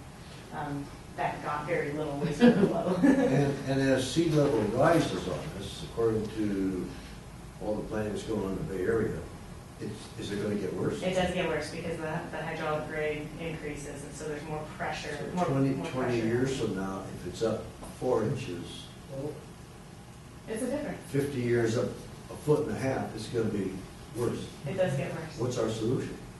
Well, right, the salinity is simply a measure of how much I we've got going on. That's How the about problem. How much saltwater bay water, infiltration? how much bay water is coming into the site. Now, this isn't when it's raining. We took these measurements just Right. on every day. This is groundwater. It's dry weather. It just is pouring in every day, not when it, just when it rains. Right. I just happens when it rains. This is happening all Tied the up, time. tied down. Yeah. Oh.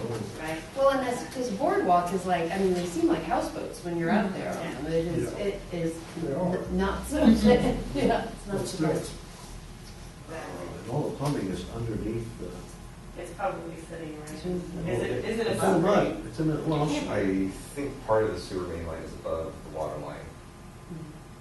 And it's also high tide, coming in their from decks, the their decks building are, sewers too. their decks are, the water's lapping at their decks over here. I've been there. High tide. I had a study going on very similar to this in Sausalito, and yours isn't as bad as Sausalito, but what I found in Sausalito, there was a restaurant on a pier that had a rubber coupling that had broken off. And during high tide came up, the bay water just poured right in. That's what you run a risk at high tide when you have any structures that are over water, that the waves and stuff are going. More importantly, though, we discovered, since that coupling wasn't there, a sewer leak that had been going on for quite a while, they couldn't find. So it's nice to be able to maybe get that out of So that's just not sewer laterals, Sarah. Right. This is the whole system. The laterals and the mains Yeah. in these areas. most there. Yeah, it likely. may only We be don't know one that for sure, lateral that's but causing a speculating. problem. It could just be one broken pipe that's causing, especially on the smaller lines, because you get a 1-inch stream of salt water pouring in, it's going to affect your data quite a bit. Yeah, that's a good point. So just to give you a relative scale here, these areas with the orange and red is approximately 5 miles of sewer that the district, no, I take that back, that included laterals as well. That the total length of pipe between the laterals and the mains. And this is all very preliminary, so I want to make sure that we all understand that it's not, weren't able to measure flows at the same time because a lot of these areas are too small to measure. The flow meters that we have, the technology is not good enough to measure one street like the boardwalk. So we weren't able to measure flows, but we're able to collect some preliminary data. And we were trying to target where to take this next. Number one, do we have a problem? Yes, we have a problem. Number two, where might we look next in more detail to be able to find more information? And so this kind of highlights those areas in the orange and the red on where to look next. Any other questions on that? So just to wrap up with the next steps, given the information that we were able to collect, in 2014, so the end of this year here, the next step will be to do some hydraulic modeling, to use that one good storm that we had and combine it with the 2006 or 2004 information that we had from the last hydraulic model update, to look at first of all, the near-term projects. So we are able to zoom into those projects and get some better confidence in the size and the cost of those projects that are coming up quickly over the next year or two. And we can use that really great dry weather data that we caught before it rained. We can use that data to do a recalibration of the dry weather model. And then we can also do the preliminary wet weather model. We can do a calibration, I just mentioned that, with using that one good storm that we did get.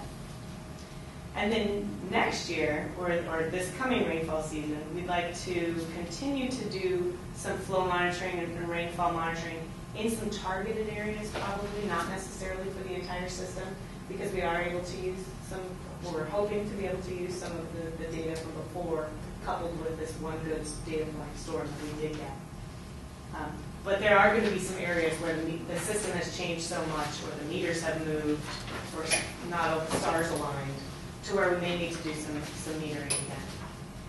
And then we'd be able to then, once we gather a little bit more data, do a full wet weather model calibration of the entire system to be able to project the projects that are out maybe a few years longer than those a few initial projects that we're looking at in this year. Those near-term projects, we can look at the farther-term projects to refine the budgets and the scope of those projects. So as a result of this, do you look at our like our 5-year projection, what we're going to be doing down the road here?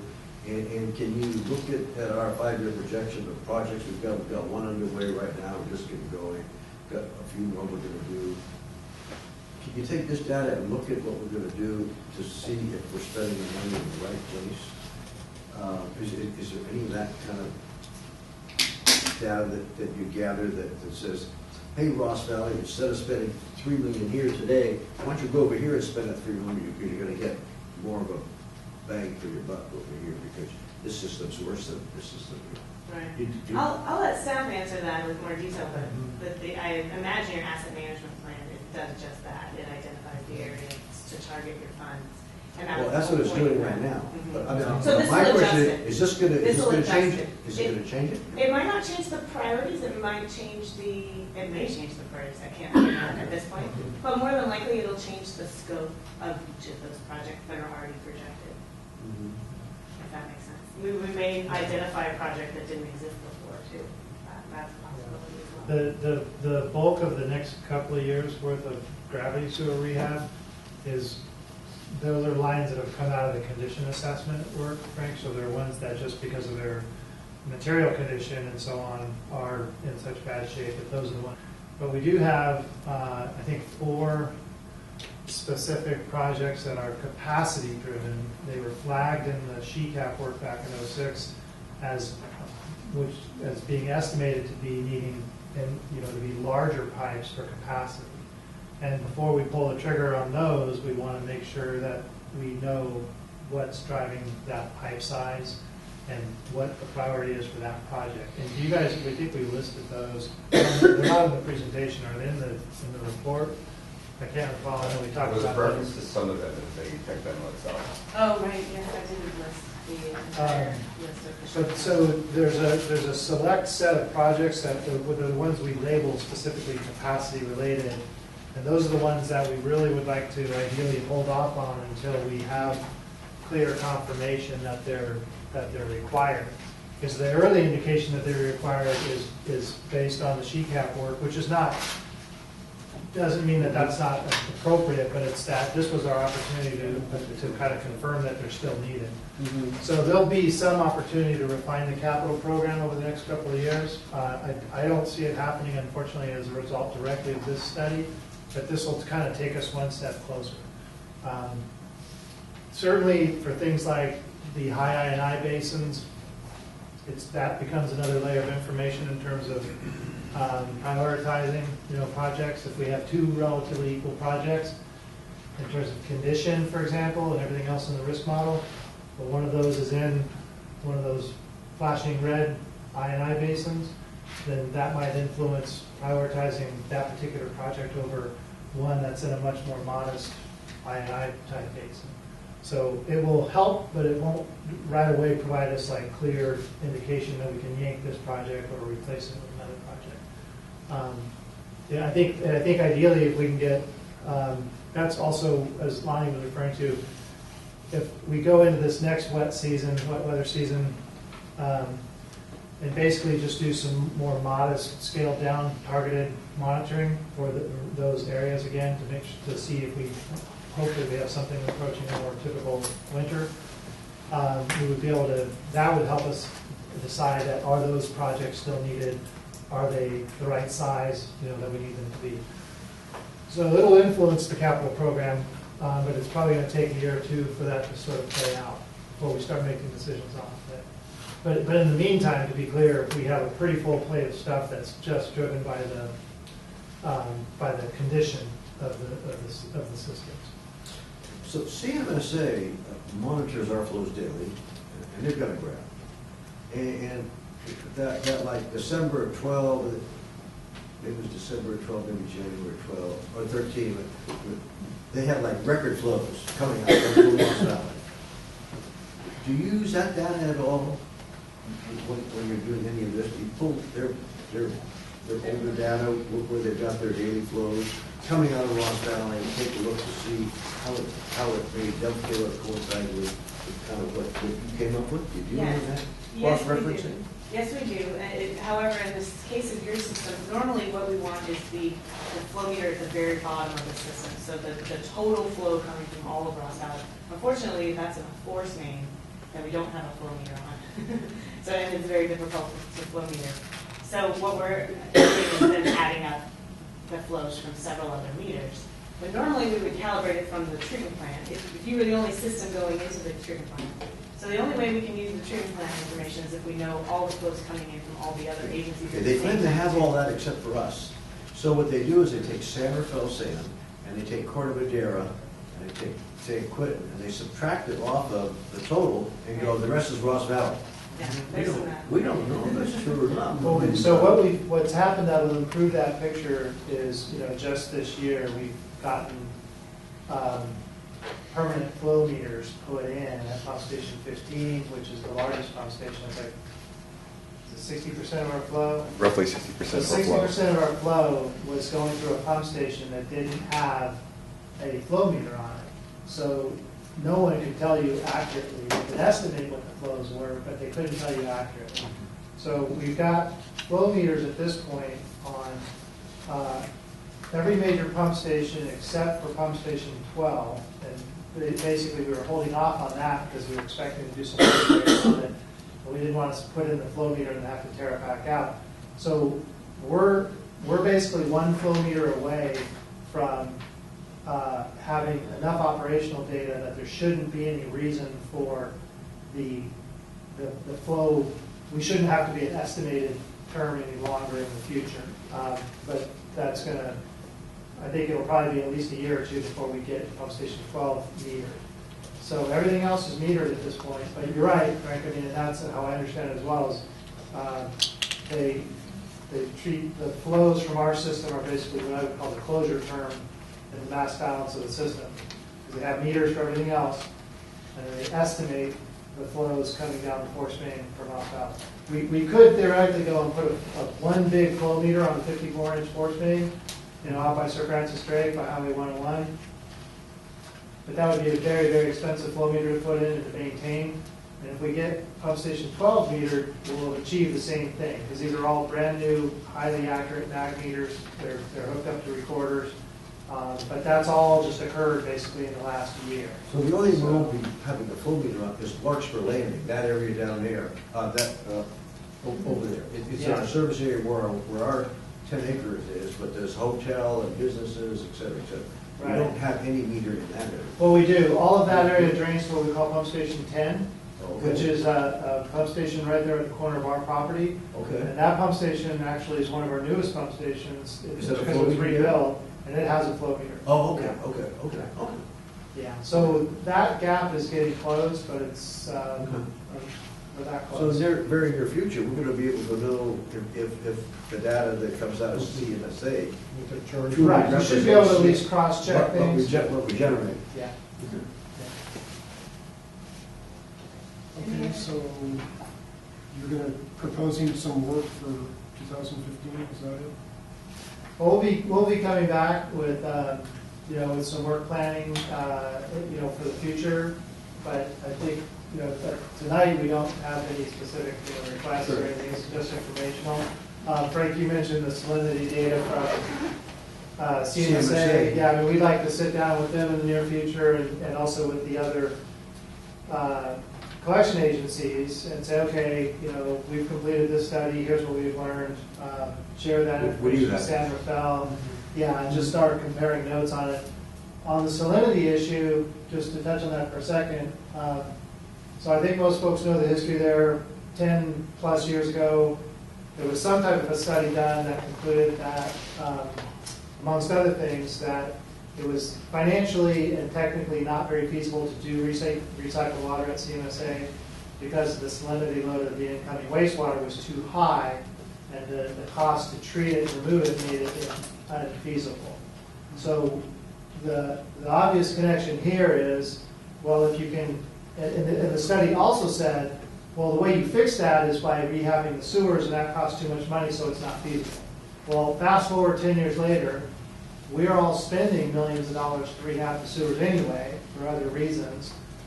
So is there a way that we can take some of that rehab work over the next several years and target it towards the high salinity loading areas in a coordinated way that says, okay, how much salt load reduction does have to take place in order to make the water quality at the CMSA treatment plant at least technically feasible for recycled water? Now, unfortunately, that feasibility study that they're trying to get underway for the past year isn't going to address that. They haven't scoped it for that, unfortunately. So there's a lot of coordination in the future that should be going on between the collection agencies and the treatment plant to tackle the question, what would it take to get the incoming wastewater to a salinity level that does make it suitable for recycled water? Because that's the single largest source in Marin County right there.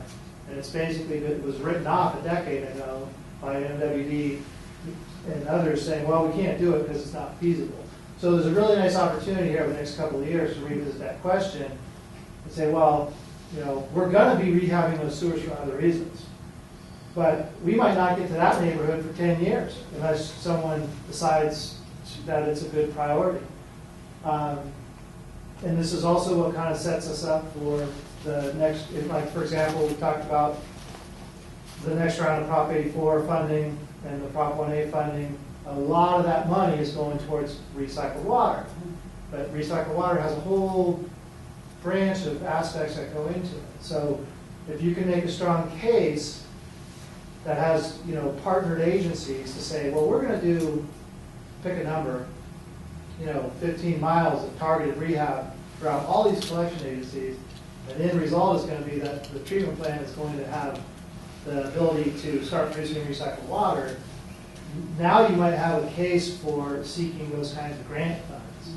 If you're using it for wastewater collection, but they're supporting recycled water feasibility. So I think it's really important that as an agency, we don't really stop with this study on the salinity question, and we take these results and we use them to re-engage MMWD and CMSA and San Rafael and our, you know, and Cordillera on this question of, hey folks, wake up. This is the historic drought of the century in California. What do you want to be doing to start addressing the question of the feasibility of recycled water? Because right now, as agencies, we're not talking to each other about this topic at all. And one of the reasons we felt this study was important to include salinity monitoring, not just flow monitoring, was that so we could get some baseline data to re-engage everyone in that discussion. So it's not the answer, but I think it provides a nice starting point for kind of getting back into that discussion with them. At the last CMSA meeting, we talked a little bit about this study that's going to get off the ground, we hope, with MMWD. But, and I asked Jason the question about do you have room at CMSA plant for doing a tertiary treatment site, tertiary treatment operation? We didn't talk about reverse osmosis. That's the way you get the salt out. But tertiary, I'm not sure what level of salt tertiary treatment takes out. Doesn't take any out. Salt's very difficult.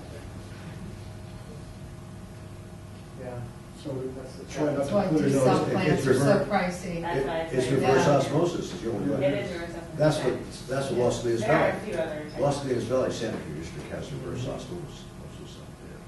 That's how they're treating Yeah. wastewater. Yeah, and they, you know, I don't know, I have only had a few discussions on with some of the districts up that direction, but my understanding is, you know, the reason, there was a time when Las Colinas probably would not have been able to do recycled, but many years back, they addressed the saltwater loading on the portions of their collection system that were impacted by, you know, the tidal flows and so forth.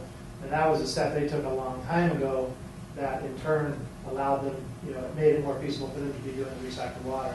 So it can be done. Whether or not it's, it's feasible for this particular site, of course, needs to be, that needs to be revisited. But it's been written off for, at least 10 years from the area. Sure. So maybe it's the time to revisit it. Can we get this study to Corte Madera? Yeah. Sam 2 Yeah. and Central Marin, and a copy of it, Central Yeah. Marin and to Central Phil Sam? Yeah, So- we'll be distributing the study to all the partner agencies. Okay. We'll probably take the presentation and modify this version for some other audiences, because there's a lot of other linkages to this study. There's, base flows to the creeks, things like that we haven't really talked about here. But this is just a good, kind of nice baseline level of work to kind of spur that on. So we have a lot more work to do after this. Anything else? Okay. Okay, thank you, Marin. Let's move on to item 7, standing committee report out. Are there any standing committees?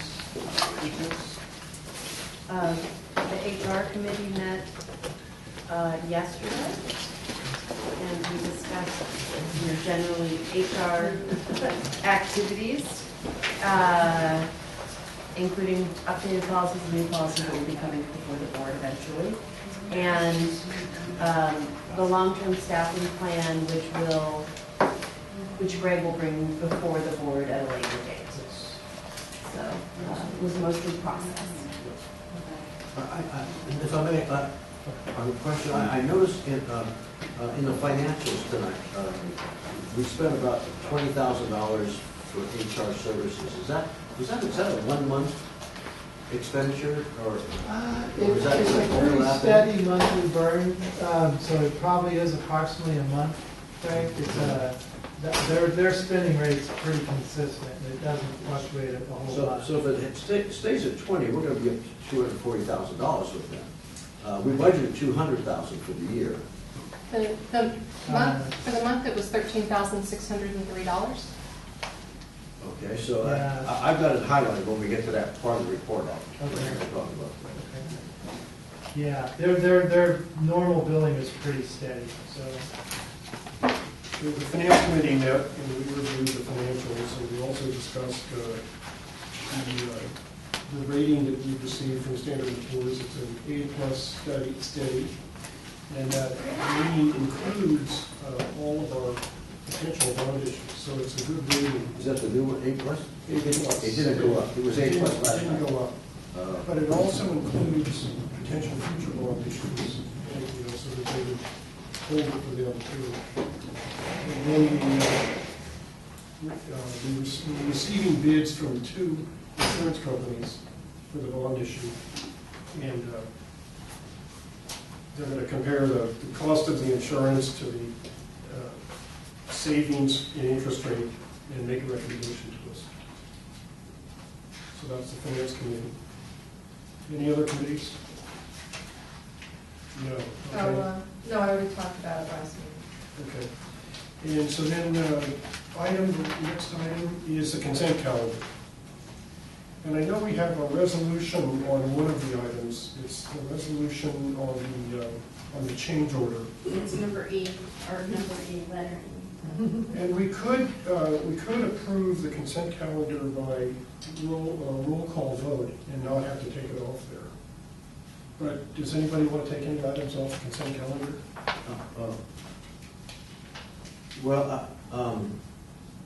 The minutes for sure. Okay, the minutes. And I want to pull, Both minutes? No, the minutes of the There was a regular small meeting. minutes, yeah. There was a very small one. There was a short meeting. I'm talking about the minutes of September 17th, just September 17th. Okay, and that would be 8A. and what's B, the minutes from, B was just a very short meeting. It was a The bond session. meeting. It was a closed session. Yeah. So we'll take out 8A. I'd like to, are you done, Frank? Well, I just wanted to ask a question about in the financials. We don't have to pull it, just a question. So what I just did, I went and looked at, what the checks that have been written, that's all. I cannot check that out. And I just added up RGS, and that's how I got it. It was $20,217, but that must be more than 1 month. Is that- That's- is Yes. that what it is? That is 2 months. Yeah. That's 2 months. Okay, Yes. I just added those numbers up. And then just, Okay, so Okay, so you need to pull that one? No. Yeah, that's good. and in terms of the process, I think we have members of the public or who are here to speak on one of the items. Is that correct?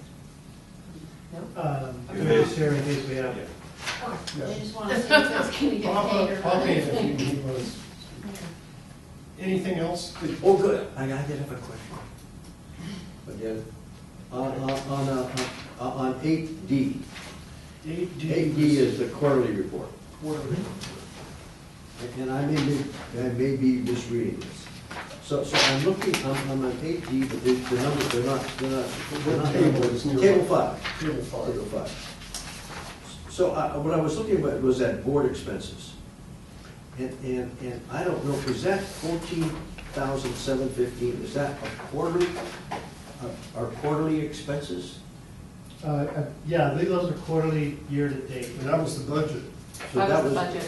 That's just for 1 quarter or the whole year? That was for 1 quarter, 1 quarter, 14,715. the budget. And we spent 18,344, so we're at 4,000 over in the quarter. Yep. Correct. Okay, so I was just gonna relate that back to, I think there's an item about sending some board members to a CSDA management course or something. Right. And so the question I have is, we're already 4,000 over right now, should we continue that spending level, or should we maybe? Well, we're over because of CASA, right? Isn't that the main reason that 3 of us attended CASA? That is part of it, but another part is we have had many more board meetings and special meetings than what had been anticipated. And because- committee meetings. Yes. Well, we had anticipated the committee meetings. Those are running pretty much on track with numbers every month. It really is the special board meetings and things like that that are higher than anticipated. It's not a comment on whether they were necessary or not, but it was just higher than what we anticipated. Well, do you want to pull up That's CSDA? Well, Because what we could do is can anybody attend that CSDA? I can't attend it, I'm not able. I can't. And what do you think? No, I just went to one, Yeah, so I don't think, We probably don't even need it. I don't think we need it. and it sounds like a great one. It's 3 days. Without- And without it's not a commitment. Yeah, this is a specific one, it's the Leadership Academy one, so it's a very kind of targeted A CSDA. day and one then- would be good. 3 days. Yeah. Goes to make. Okay, so then we don't have to worry about that. Okay, okay. So And on with on June- E, eight E, Okay. 8D, no, E is an A. E, I don't want to just vote on it, I have questions on it. okay. So you want to pull that one? We're pulling it anyway, right, Martin? No, is that the one? Yeah, we'll it's a change? resolution. Let's Well, change. no, we can approve Oh, I see. a resolution if we do a roll call vote at the consent calendar, but we're not going to do that. So let's, so the consent calendar looks like B, C, D, F, and G. Okay. Well, No, that's still on? Yeah, they're still on. B, accept the interim financial statements. C, progress billing for the Magnolia trunk, that's just the setup, the startup costs, not too big. And then, and G is approved member attendance. Which Okay, one I'm actually- totally confused. Mhm. Which ones are we pulling? And We're which pulling ones are we? A and E. Okay. Okay, so a motion to approve, is there any discussion at the Any members? public? Hearing none, motion to approve all but A and E. I would so move. Second? Any discussion? All in favor? Aye. Okay, 8A, approve the regular meeting minutes of September 17th. Okay.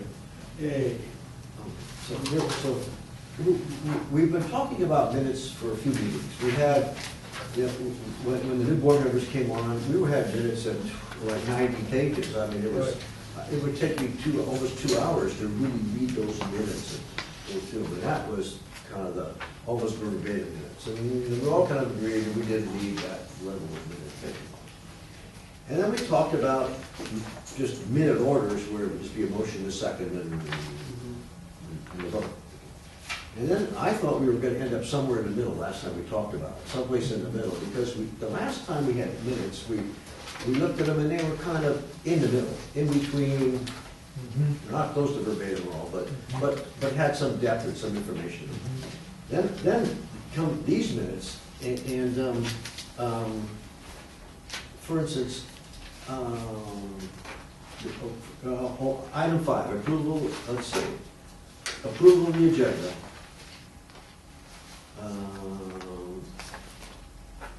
So there was actually, there was no motion. Approval To of agenda. approve the agenda, no motion, no second, to approve the agenda. And generally, we have a motion and a second to approve the agenda as amended or as distributed or however.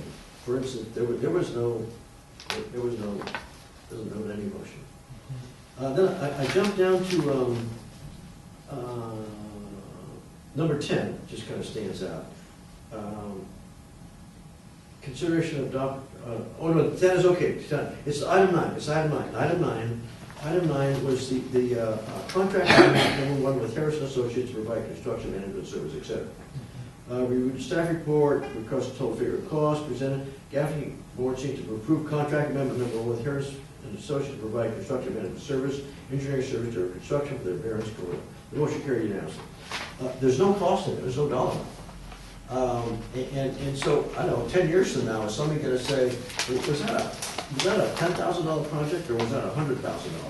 I mean, so I think that if we have a motion approving something like that, in order to show the dollar amount, what figure was it included in that motion? Yeah. That's for example. Yeah, you could say, you know, the Well, project cost was like $100,000. Well, I have, you know, before, I'm just going to hit item 11.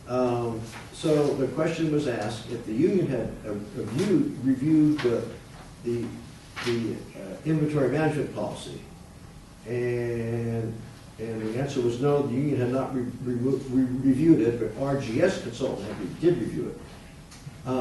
Did we go ahead and vote on it without the union reviewing it? I'm trying to remember. Right, the actual, in that particular case, yeah, I think from my recollection, we Approved it anyway. Yeah, because what we were really saying was that there was, everyone, we didn't see any need for. Not the okay, okay. Yeah. Yeah, I was confused as to whether that was one that had to be necessitated review. Yeah, so clarification would have been more to that, because since that question had been asked, that staff and RGS had concluded it didn't require it. So you got a little more logic to why. See, I probably should have been. No, I think those are all good points. I got a question on 14. Sure. to get to. Well, I'm coming down, I'm down to here. So at 13, here we're at 13. This was about the renewal of Anderson Drive lease agreement. And a motion, a second to approve, second addendum, and we all agree to it. But there's nothing about the time, year, number of years, and the cost. So I don't know if, you know, was this a 1 year? Was this a 1 year extension at X amount of dollars, or the 3? I understand it was, I'm trying to remember, someplace I got my notes. It was probably a 3-year extension, but this should have the number, the years and the dollar amount that we authorized, right? At no increase. In the minutes. Then it comes down to item 14. You have a question on 14 too. Yeah. 14 doesn't make sense at all. I mean, we've been talking about trying to set up a citizens review committee for our bonding. And if you read this item, you go, what the heck did they do? What are they talking about? Yeah, it got a little bit lost there. Well, see, I It's thought good that about was, that. something was wrong. Yeah. I never said that. I don't think you did. What I wanted to say was if we have a good, what I think I said was if we have a good bond sale or the rain, we ought to have a little press release. That's all I said. Right, And right. I marked that out because I never said that. Yeah, oh, no, What are we gonna vote on? Since you were talking about going through a ballot, I go, what? Yeah, I don't remember that. Okay. Item 15, monthly general manager report. Greg attended the Bay Finding Coalition. Is it the Bay Finding Coalition? It's the Bay Planning Coalition. Okay, Yeah, so, yeah. let's see what else. And then I got to the verbal report. The verbal report didn't really make a lot of sense. But anyway, so my suggestion is that we continue the minutes and get them Refined, updated, yeah. Okay. rewritten so that Okay. it reflects what we really did. Okay. We can, and this This isn't is what going we to make said. it, not going to make them too much longer, but if they'll add clarification. Oh, yeah, it's absolutely, okay. absolutely. So use I'm okay use the with that. version, or the month just prior to this one, because it sounds like that was getting close to what you guys. Right, that's right, that's where I thought we were going, and all of a sudden we end up with this, and I went, ooh. Okay. Now, are we saving money by not having that minute taker here? Well, we had a person, you guys know, over the past year and a half, we've had really 3 different approaches, or, on the notes. Well, no, actually, 3 or 4, I guess, maybe 3 at least. So the short version is, we had a contracted temp who was initially just doing meeting minutes only, and that's all she did for us. And she ended up actually doing some additional work for the district, there's a story behind that. She turned out to have some GIS skills or whatever. Okay. But she put in her, she gave us notice that she wasn't going to be able to keep working for the district. She got a Okay. full-time job recently in San Francisco. I Okay, think. okay. And so we said, well, we're going to try and just cover this with district staff and and keep them, try to hit the same target that you guys had landed at I want to say it wasn't Laura. Laura, Thank you. I wanted to say Karen. Laura was the one doing those notes under the contracted services. So I think what we can do, so the takeaway from that is we just had a lot of transition. What I would suggest is let us bring you back this same set so we can use it as an example, because we've got a lot of good specifics of like, okay, this is the stuff we want to capture. So we'll bring back a set of this same version, of the same set of business, but update it to get closer to the target you guys are looking for. And then let's see I think we've got a better idea what you're looking for. Okay. And then I take responsibility on some of this too. I read through these and I did catch some of the items that you have noted, and we just have not had an opportunity yet to sit down with staff and go back and say, okay, let's take some examples. Let's maybe either listen to the transcript or whatever, and let's just talk about what are the key items we want to make sure we're covering. It's a skill set, that takes some time to get to. We cover a ton of information, as you guys know, and the inflections and the things that are important are, this takes a little while to get used to. So Sasha, you're Okay. yeah. So give us I'm doing the long work inside. right. And this is something that we're trying, because we're now using regular district staff to try and produce the notes in the hope that we don't need to do a contracted service. So I'm pretty confident we can get to what you guys are looking for. This one kind of showed we need to give that some, put some focus. So we're just giving directions to staff here. Right. Yeah, absolutely. I think I know what you Let's guys are continue looking these for. minutes, and then they'll come back. Yeah, absolutely. Well, also, if you're going to have a no vote, I would add that you put some kind of reference as to why. What do you mean? I'm not Well, sure. I have a no vote here, and it just says I voted a no all along throughout the process. You made a comment, I recall Yeah. that one. You made So- a comment to that So you effect, make Dan. put the comment in and then register your vote. No, you should just have the vote be We the can't. yeses and the nos, but We you can't don't, For the vote, have a comment. yeah, if she said that before, Meg's comment, her voting no was because of this reason. Yes. But when you do the actual vote down, then you shouldn't have explanations in that, but you can put it above it. There's got to be a vote, sure. Yeah. Yeah. For us board members, we put a lot of time into preparation for the meeting. Right. And so Right. sometimes a board member has some concerns about, one of us may have a concern about something that seems important to them. Right. And then make a statement or a comment and We should be So capturing that. yeah, somehow somebody's got to get something in. My other concern is if I want to go back and reference a meeting, if this is going to be where we're going, which is tiny, that means now I'm going to have to go in and pull it off the website and figure out a way. So you know, I know where people are wanting to go with this. You know, I was on a planning commission for 8 years. We never went to this because of that issue. We had, I don't want to go into all of it, but I'm just saying, this for me, I would not accept. This is just too skimpy. I want the public, I still have this thing about the public trusting our endeavors and what we're doing here, so it needs more information. Well, let's see if we can, because what I'm hearing is the version prior to this one, the month prior, those notes were getting, they were striking what I think was a good balance between, a 70-page version and a one-page version. So I think we've got a good idea what you guys are looking for. So let us bring you back an updated version of these and kind of use them as a template, and then we can see if we're getting to the right things. Okay. I have a question about 8B. I think that conference with legal counsel that wasn't held. That should probably be removed. Can't hear what you're saying. It's an 8B. There was a closed session for new district council, but you guys did not meet about Brett Richards' matter, did you, at that same meeting? I wasn't there, so I don't know. So I think that might have just been a carryover from another agenda. Conference. That's the one we had it at the office. Yeah, We're talking about. But she's suggesting we most likely did not cover that topic. Well, we talked I about. thought we talked about it. So maybe just conference with legal counsel should go out. Discussion of existing litigation. No, it's gotta be the specific case that we No, I talked think about. we met for, it was a 4:30 PM meeting, which I think, Jolie is right, I think was for the specific, It was It district was- council, for A. and I don't think you had a, You were on the phone, weren't you?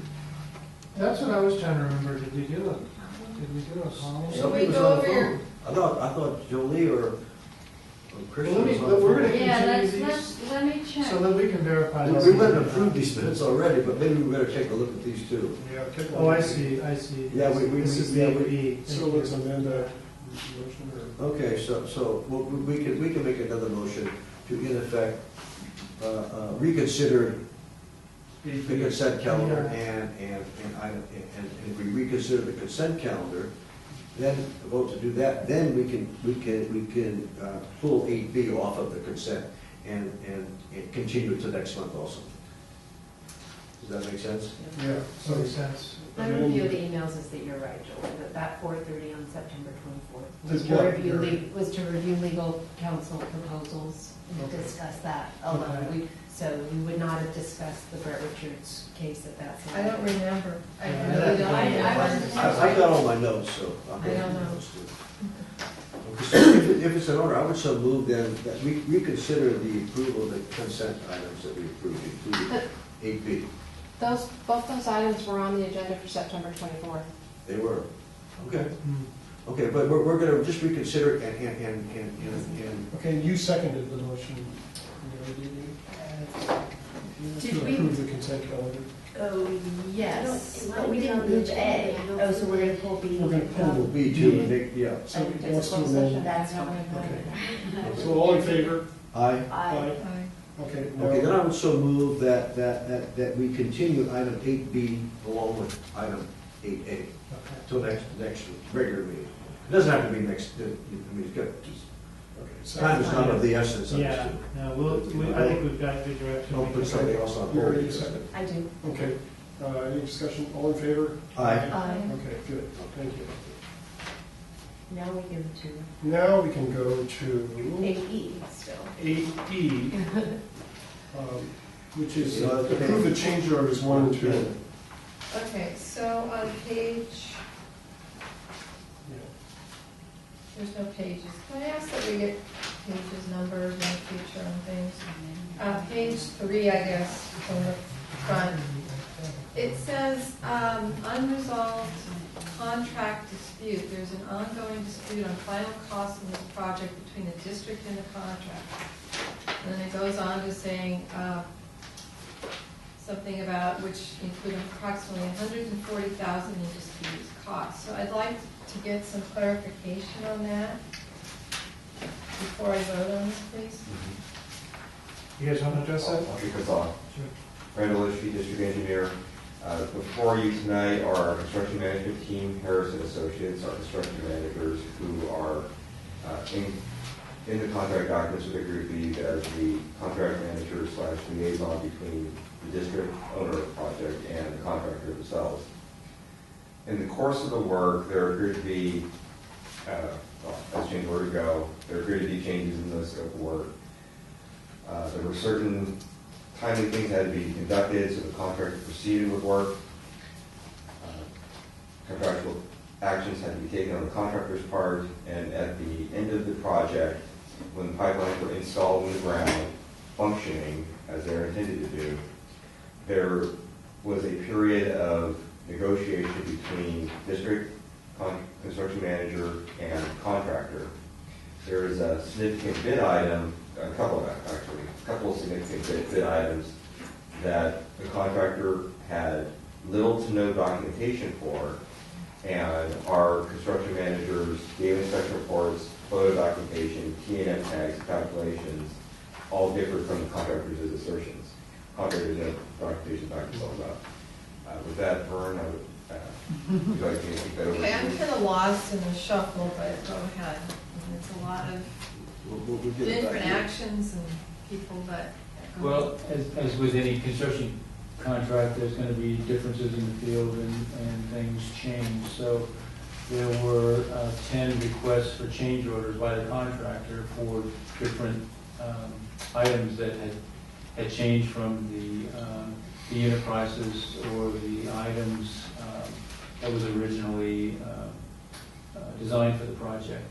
And that list is on that page where we gave a summary of the request from the contractor. It's about for page change order. 7. Yeah. And we were able to pretty much resolve and negotiate 8 of them with the contractor. The ones that we didn't come to resolution on were items number 1 and number 3. And these had to do with spot repairs for number 1, and for number 3, it was also point repairs, spot repairs that they would have performed. For item number 1, these were existing sites where the point repair quantities increased and footages increased. And So you settled on 31,300, and Point it of was order, going to I be. would just like him to finish, Oh. please. Oh, I just have a question right on that. So yes, it was spot repairs. Did you settle on 31,300? this was our number based on the unit prices that we had established in the contract. And he was asking for what? Do you remember? The sum of 1 and 3, he was asking for about 140,000 more. No, it's these. So is it items 1 and 3 is on the detail sheet? Items 1 and 3 are what we couldn't come to agreement on. You mean these two, the red highlighted ones? No. Just one item, 1 and 3, number 1, number 3. So what is this one down here on 8? That's a negative. Those were That's agreed to, that's a deletion of their, I mean, Okay. we didn't use those quantities like we had thought in the decision. And you're saying every other one, the black ones, there was actually negotiation on those, get those points? We negotiated and we agreed on all of them except for numbers 1 and number 3. So CRO number 1 and number 3. COR means change order request. So this is a request from the contractor for a change order. So instead of 140,000, it's 31,300 plus Yeah, so 75,702? Is that right? Yes, well, so the point repairs in number 1 were for 4 streets, and the quantities differed. So instead of 4 feet of point repair needed at this particular location, they might have done 6 feet of point repair. So there were additional footage that they did out in the field. So you don't have any idea the magnitude of one? He wanted 90,000, or what did he, about? For number 1, he wanted, my rough numbers was 156,000. Okay, so that's almost And everything. we agreed to 31,000. He, some of the things that we thought unreasonable were he was counting a lateral replacement. We had a bid item for replacing a sewer lateral connection to the main as a specific cost, $3,500.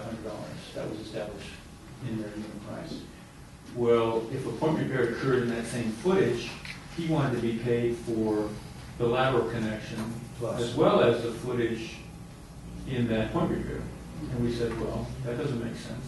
We're not going to pay you the 3 feet of a lateral connection as well as 3 feet of a point repair. That doesn't make sense. So he would not agree to that for some reason. And we could not get off of that. So, I mean, we really bent over backwards on the other 8 items that we agreed to. I don't know why they just couldn't see. We had unit prices established in the bid schedule for open cut work, for footage, $250 a foot to do open cut repair of a clay pipe, basically. And we had point repairs established, so between $4,000 and $7,000 a unit price for a point repair. So up to a certain footage, I think it was 6 feet of pipe. He would mobilize, make that repair, and be paid that unit price for a point repair. Any extra footage, we had a price established in the unit price or in his bid schedule, $250 a foot, and he did not agree to that. He wanted to be paid a prorated amount of what that unit price for the point repair cost was.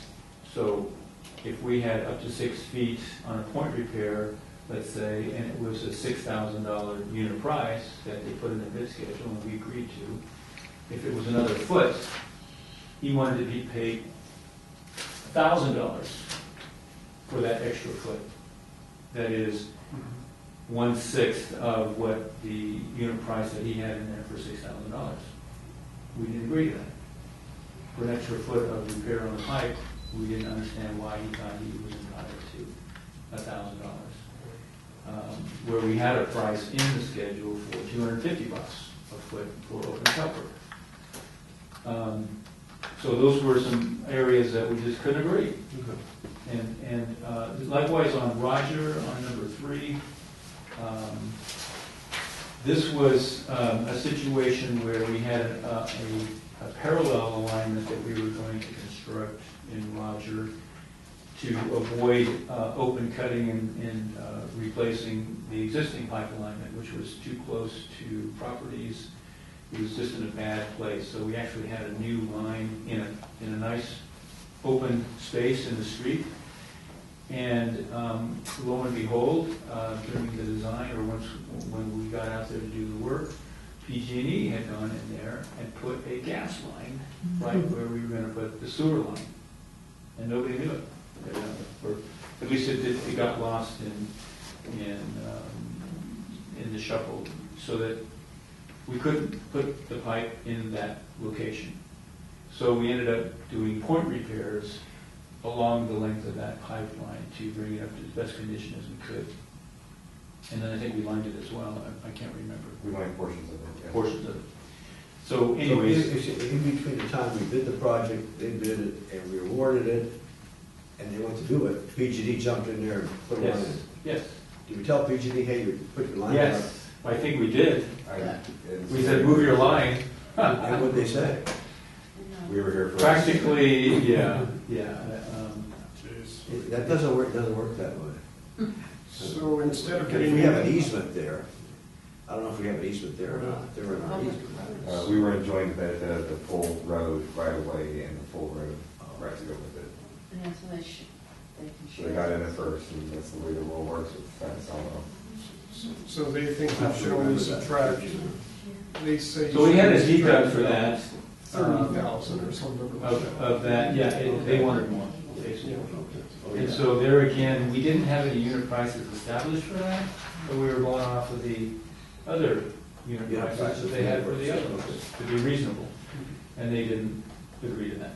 So, and we met 3 times, and I know one of them went 4 hours, to just hammer through all of these. Yeah.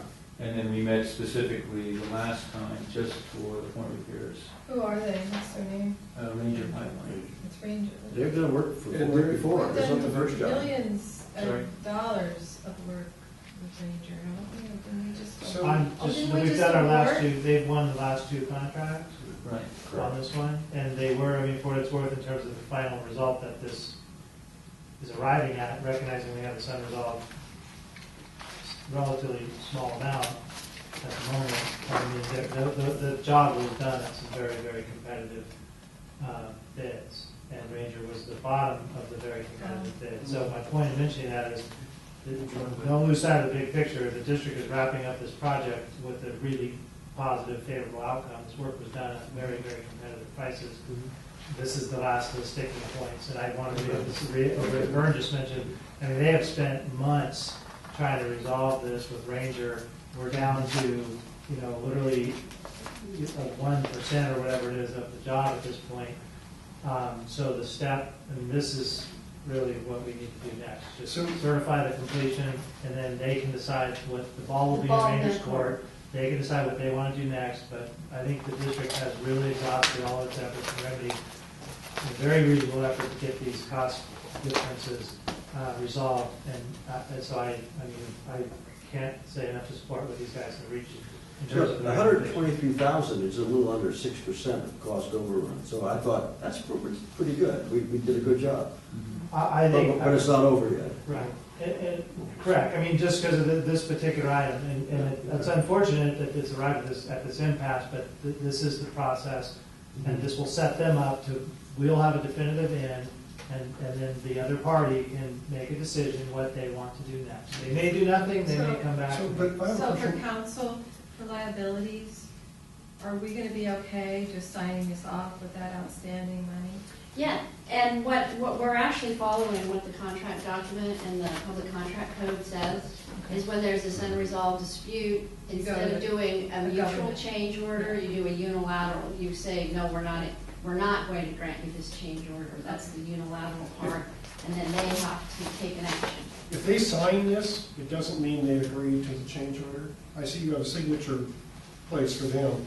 Are they not going to sign this, or They're in dispute. are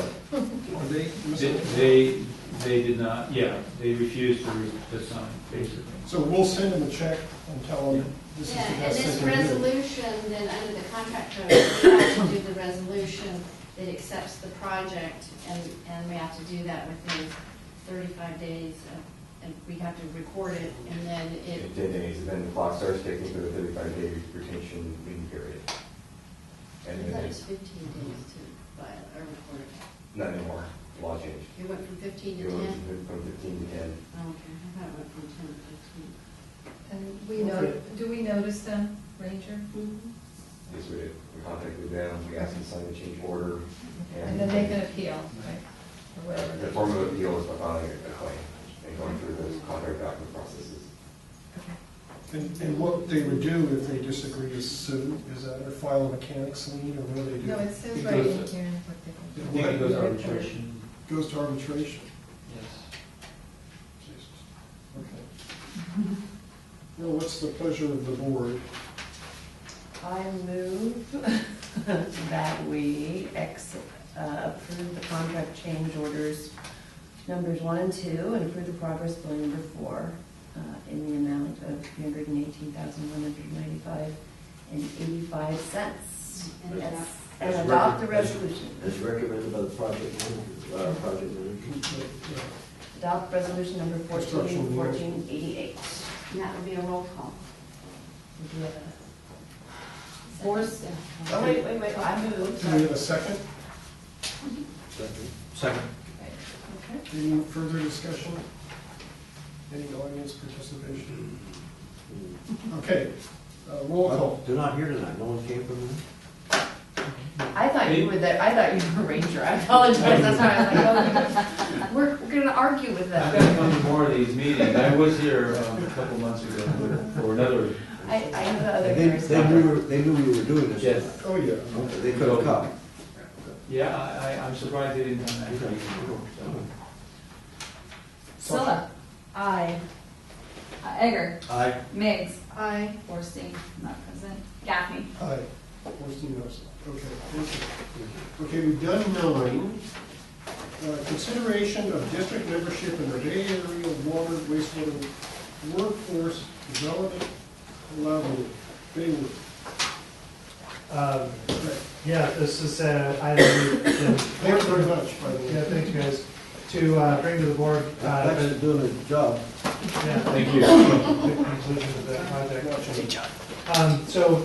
Bayworks is it's a regional group that's formed by San Francisco PUC and a number of other wastewater utilities. And it is a pretty unique organization in that it is focused really exclusively on workforce development and workforce collaboration. So it means, really frontline staff information exchange, opportunities for, sharing lessons learned on operations and maintenance of wastewater utilities. You may remember we participated in a Bayworks tour last year. They have had this very successful series of tours they do around the Bay Area. And the one that they did for the North Bay, we gave a presentation on our, at that point, our recently completed infrastructure asset management plan. And the group also toured 3 or 4 projects from here up to Petaluma.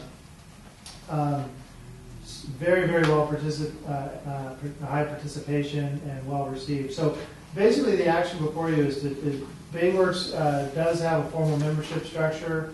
The fee's about $550 per year.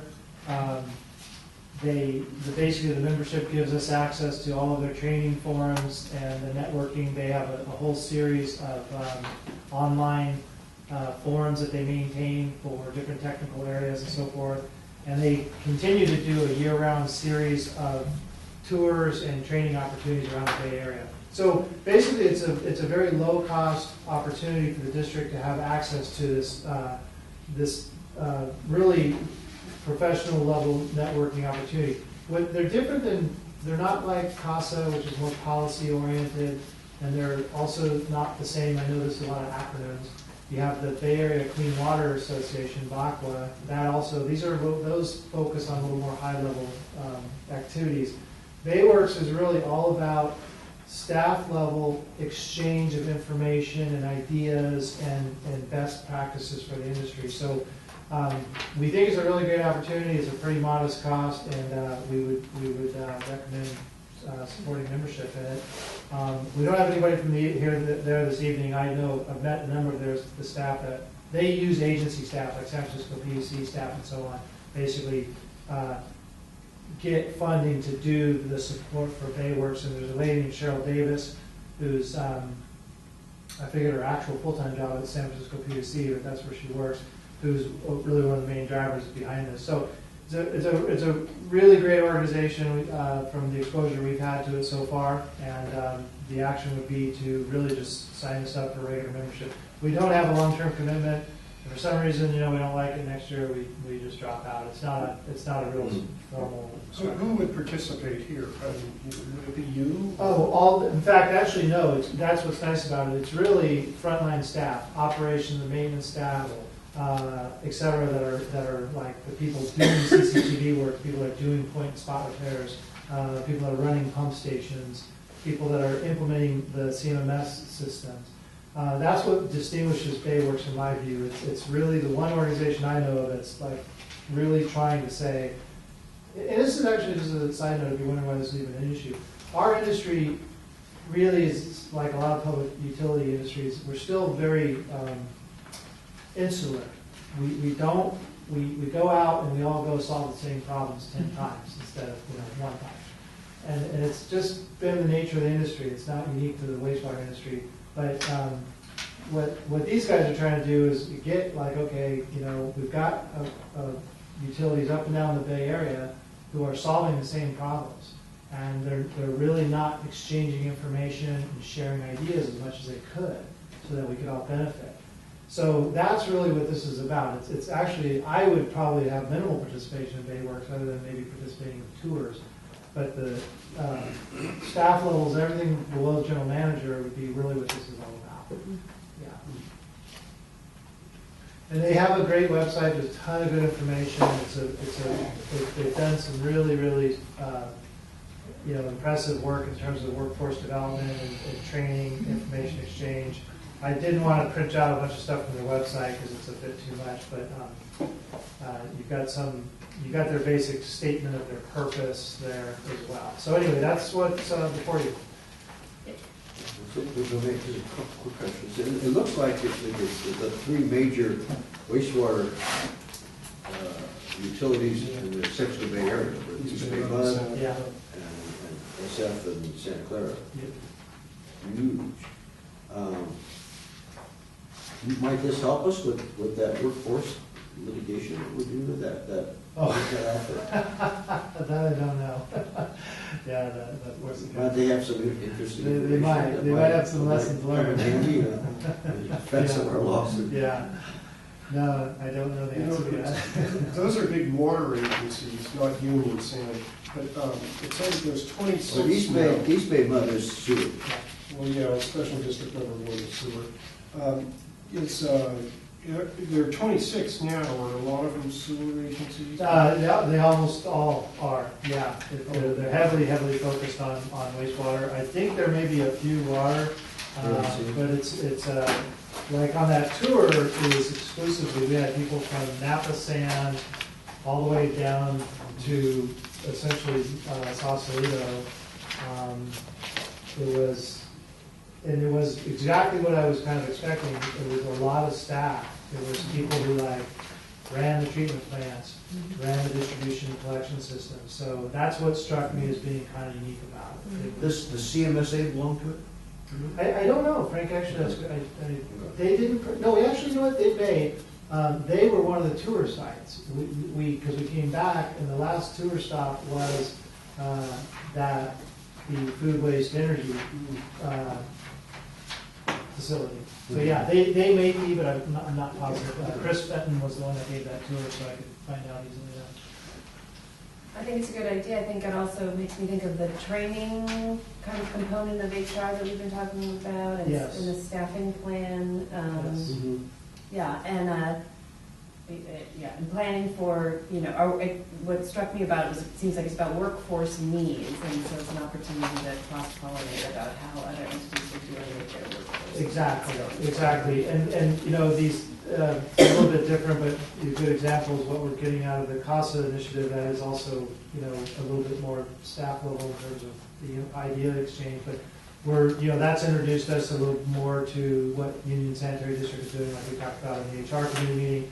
And we're seeing agencies that clearly they've solved problems over the last, say, 4, 5, 6 years that we're just now at the beginning of seeing. And we've got 5 or 6 years ahead of us to solve that same problem.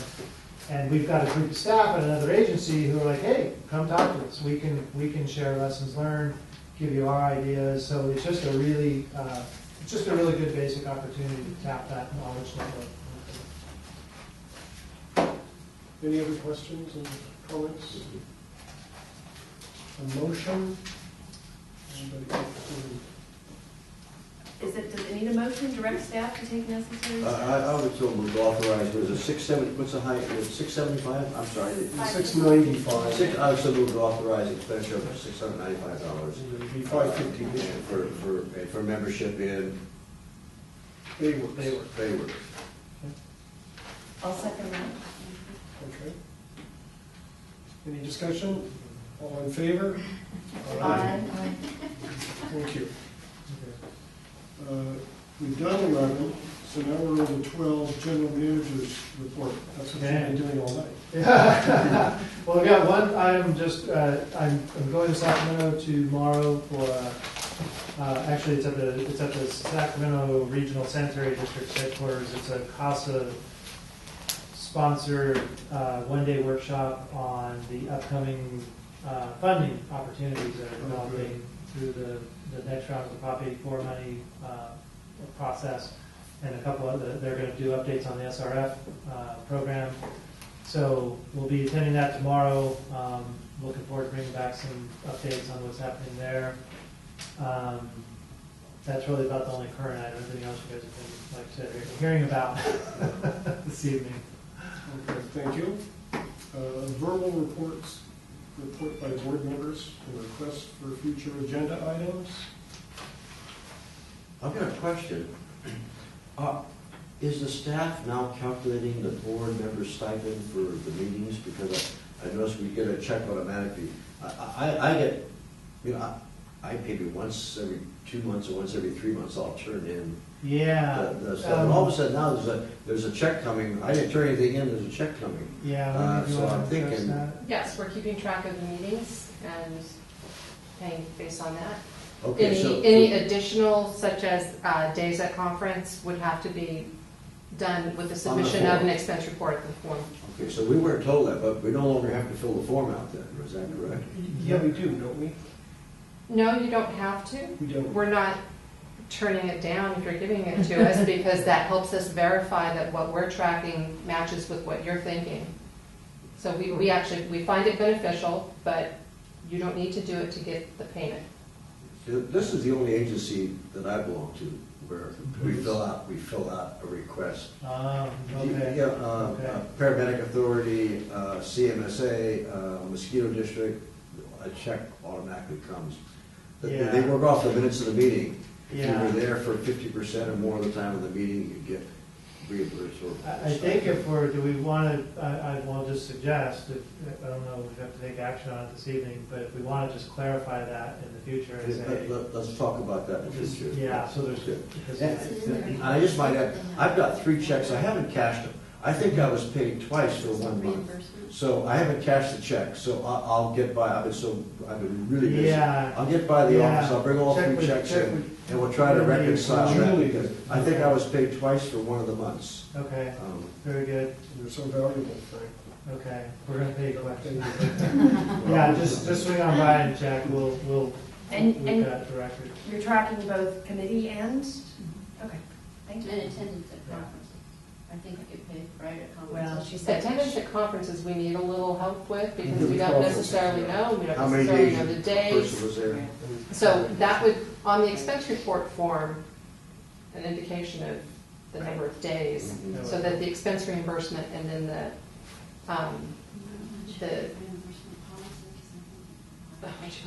payment for your day there, or days.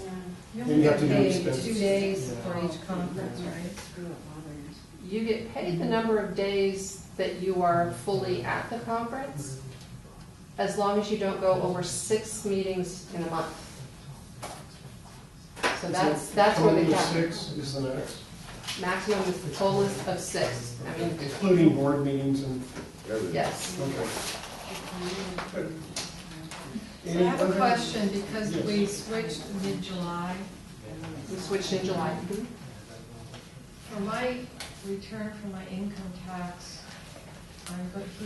he'll take out, we'll have to look at the 6 months. Are we gonna get 2 W-2s at the end of the year? You're gonna get one 1099, like you always have been, Right. for the first 6 months, and then you'll get a W-2 for the second 6 months. So you will have 2 forms from us, but one is a 1099, the other is W-2. Yeah, one is as an employee, one is as a contractor, and one as an employee, is that what it is? Okay. Anything else from the board? Hearing none, motion to adjourn. Okay, adjourn. Excellent, thanks, guys.